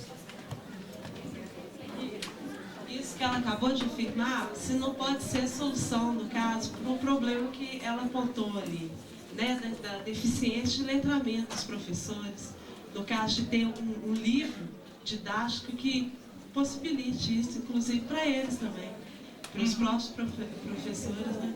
Em parte sim, eu acho que, bom, eu tenho eu boto fé no livro didático, se não botasse não seria autora de livro didático, né? E sou autora de livro didático exatamente por isso, porque eu acho que o professor precisa de um apoio, sobretudo nesse país com as condições de trabalho que ele tem, né? Agora, que seja um apoio razoável, né? Que é o caso desses livros que a gente está mencionando aqui. Agora, para que ele se faça letrado, como ela deseja, e eu também, né? Não basta que ele tenha um bom livro didático, né? Porque, inclusive, ele só vai saber que aquele livro é um bom livro didático se ele tiver realmente letrado, né? Porque senão, quando eu disse que os professores continuam escolhendo os livros que as comissões técnicas da FAI disseram que não são bons, que não são recomendados, continuam escolhendo, é porque falta letramento para fazer a avaliação, entre outras coisas, né? Não, aí você tem razão. Para poder ampliar, poder trabalhar com o livro, né? Porque, aliás, esses livros de alfabetização, eles supõem um professor letrado, né? E por isso é que os professores não letrados fogem dele. Professora, gostaria que a senhora falasse um pouco sobre a educação dos adultos, que nós já passamos assim, a considerar como letramento já mais avançado. Estamos assim, em permanente letramento. E a senhora está abordando assim, a parte da criança, né? E a parte do adulto, nós sentimos realmente essa necessidade, né? Certo. Não, eu me mencionei algumas vezes, eu sempre pode ter escapado, porque como eu trabalho mais especificamente com o primeiro grau, né, a escola de primeiro grau, mas várias vezes eu me referia tanto ao adulto quanto à criança. O que se disse aqui se refere tanto a leitura e escrita para crianças quanto leitura e escrita para o adulto. Agora, você usou a expressão educação de adultos, que é talvez mais abrangente, né? E que é mais complicada também, né? Para você, porque é mais difícil você trabalhar com adulto analfabeto nessa perspectiva do letramento, por razões, pelas experiências poucas que a gente tem tido, que o CEAL agora que está entrando na área do trabalho com adultos, mas algumas experiências que eu tive aí no passado, a gente vê aqui na universidade mesmo, movimentos de alfabetização de adultos, é interessante isso, né? Porque a criança, ela ainda está muito, ela está, digamos, com a cabeça muito limpa de esquemas escolares, né? O adulto, embora não tenha passado pela escola, ele cobra muito o esquema escolar. Então, se você vai fazer uma alfabetização nessa concepção do letramento, etc., em geral o adulto cobra, mas que dia que o professor vai botar no quadro negro, vai ditar para a gente, vai mandar a gente fazer cópia, né? Isso, a gente vê isso com frequência. Nós temos um curso supletivo aqui na universidade, em que a gente a todo momento confronta isso, o adulto cobrando que se faça uma educação escolar para ele. Por quê? Porque isso é o que ele almeja, é o que ele não teve o tempo de ir para a escola, né? De sentar na carteira, de ter um professor na frente, falando as coisas, escrevendo no quadro, mandando ele copiar. Isso para ele é um sonho, ter isso. Então, quando você vai dar educação para adultos, você começa a fazer mais nessa perspectiva de contrato, de ele ir construindo o seu conhecimento, ele costuma resistir um pouco da nossa experiência, né? Então, é mais complicado você vencer isso para que você faça esse letramento do adulto numa concepção diferente.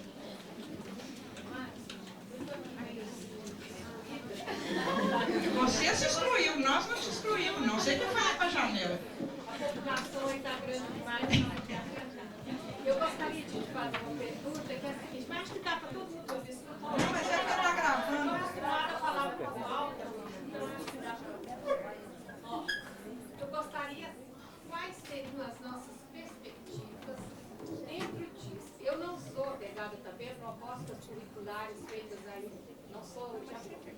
Mas, por outro lado, quando nós olhamos a amplidão deste país, aqueles cantões, aonde também, em quem e como nós podemos confiar que lá brote alguma coisa, surja alguma coisa fora dessas propostas curriculares, que tem condições de encaminhar, porque eu tenho recebido alunos do final do mundo nesse país, e tenho sentido assim, que em muitos cantões desse país não se tem a menor noção do que é mesmo passar o conhecimento, ou seja, lá, dar uma leitura aos alunos. Como é que fica isso nessa amplidão de país? Sem uma proposta geral, sei lá, eu tenho assim esse receio. Lá nesses fundões, quem vai cuidar disso? Exatamente essa questão que eu considero básica, né? Eu digo que eu acho, voltando à questão que ela voltou à questão dos parâmetros curriculares, né? Eu gostaria que ficasse claro que eu sou a favor de que haja uma orientação mínima para os professores desse país todo, porque é uma questão de respeitar o direito de todo cidadão desse país ter a mesma coisa, esteja lá nos grotões ou não.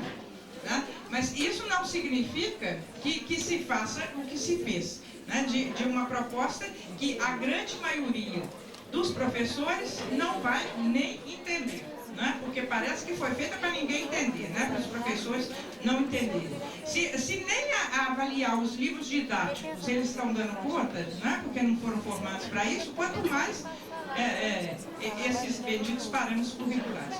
E é interessante a gente ver, se a gente compara os parâmetros curriculares que esse país está propondo com parâmetros curriculares, por exemplo, da França, que tem programas mínimos para o país inteiro, é verdade que um país bem menor que o nosso, mas tem, é completamente diferente, né? Porque lá é realmente dizer, dizer, olha, tem que ensinar isso, isso, isso, isso. Agora, como você ensina, é problema seu. Aqui os parâmetros curriculares estão querendo dizer assim, olha como é que você tem que ensinar. Você tem que ensinar desse jeito, daquele, daquilo. Né? E esse é um abuso, né? É só ligar e se alguém atender, se liga. Só ele tá na casa dele.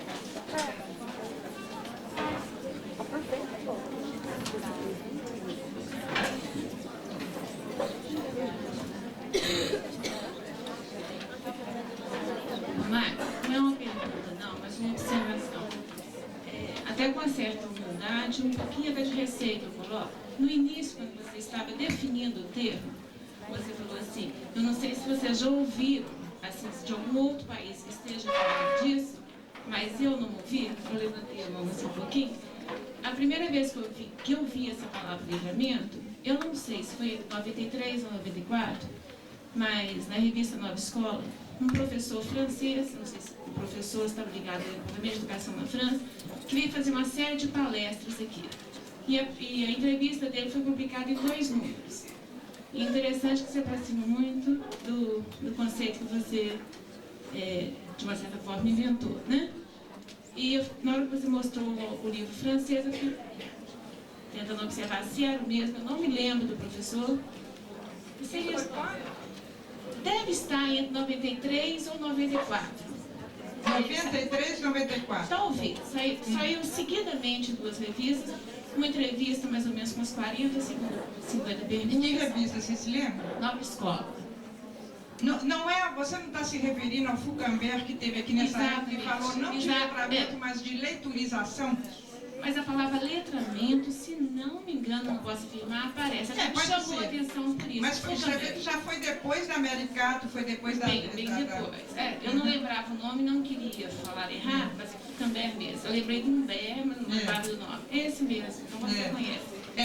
Deve ter sido o Fulcambert que provavelmente pode ter usado essa palavra, talvez até, porque ali já tinha saído a lei, etc.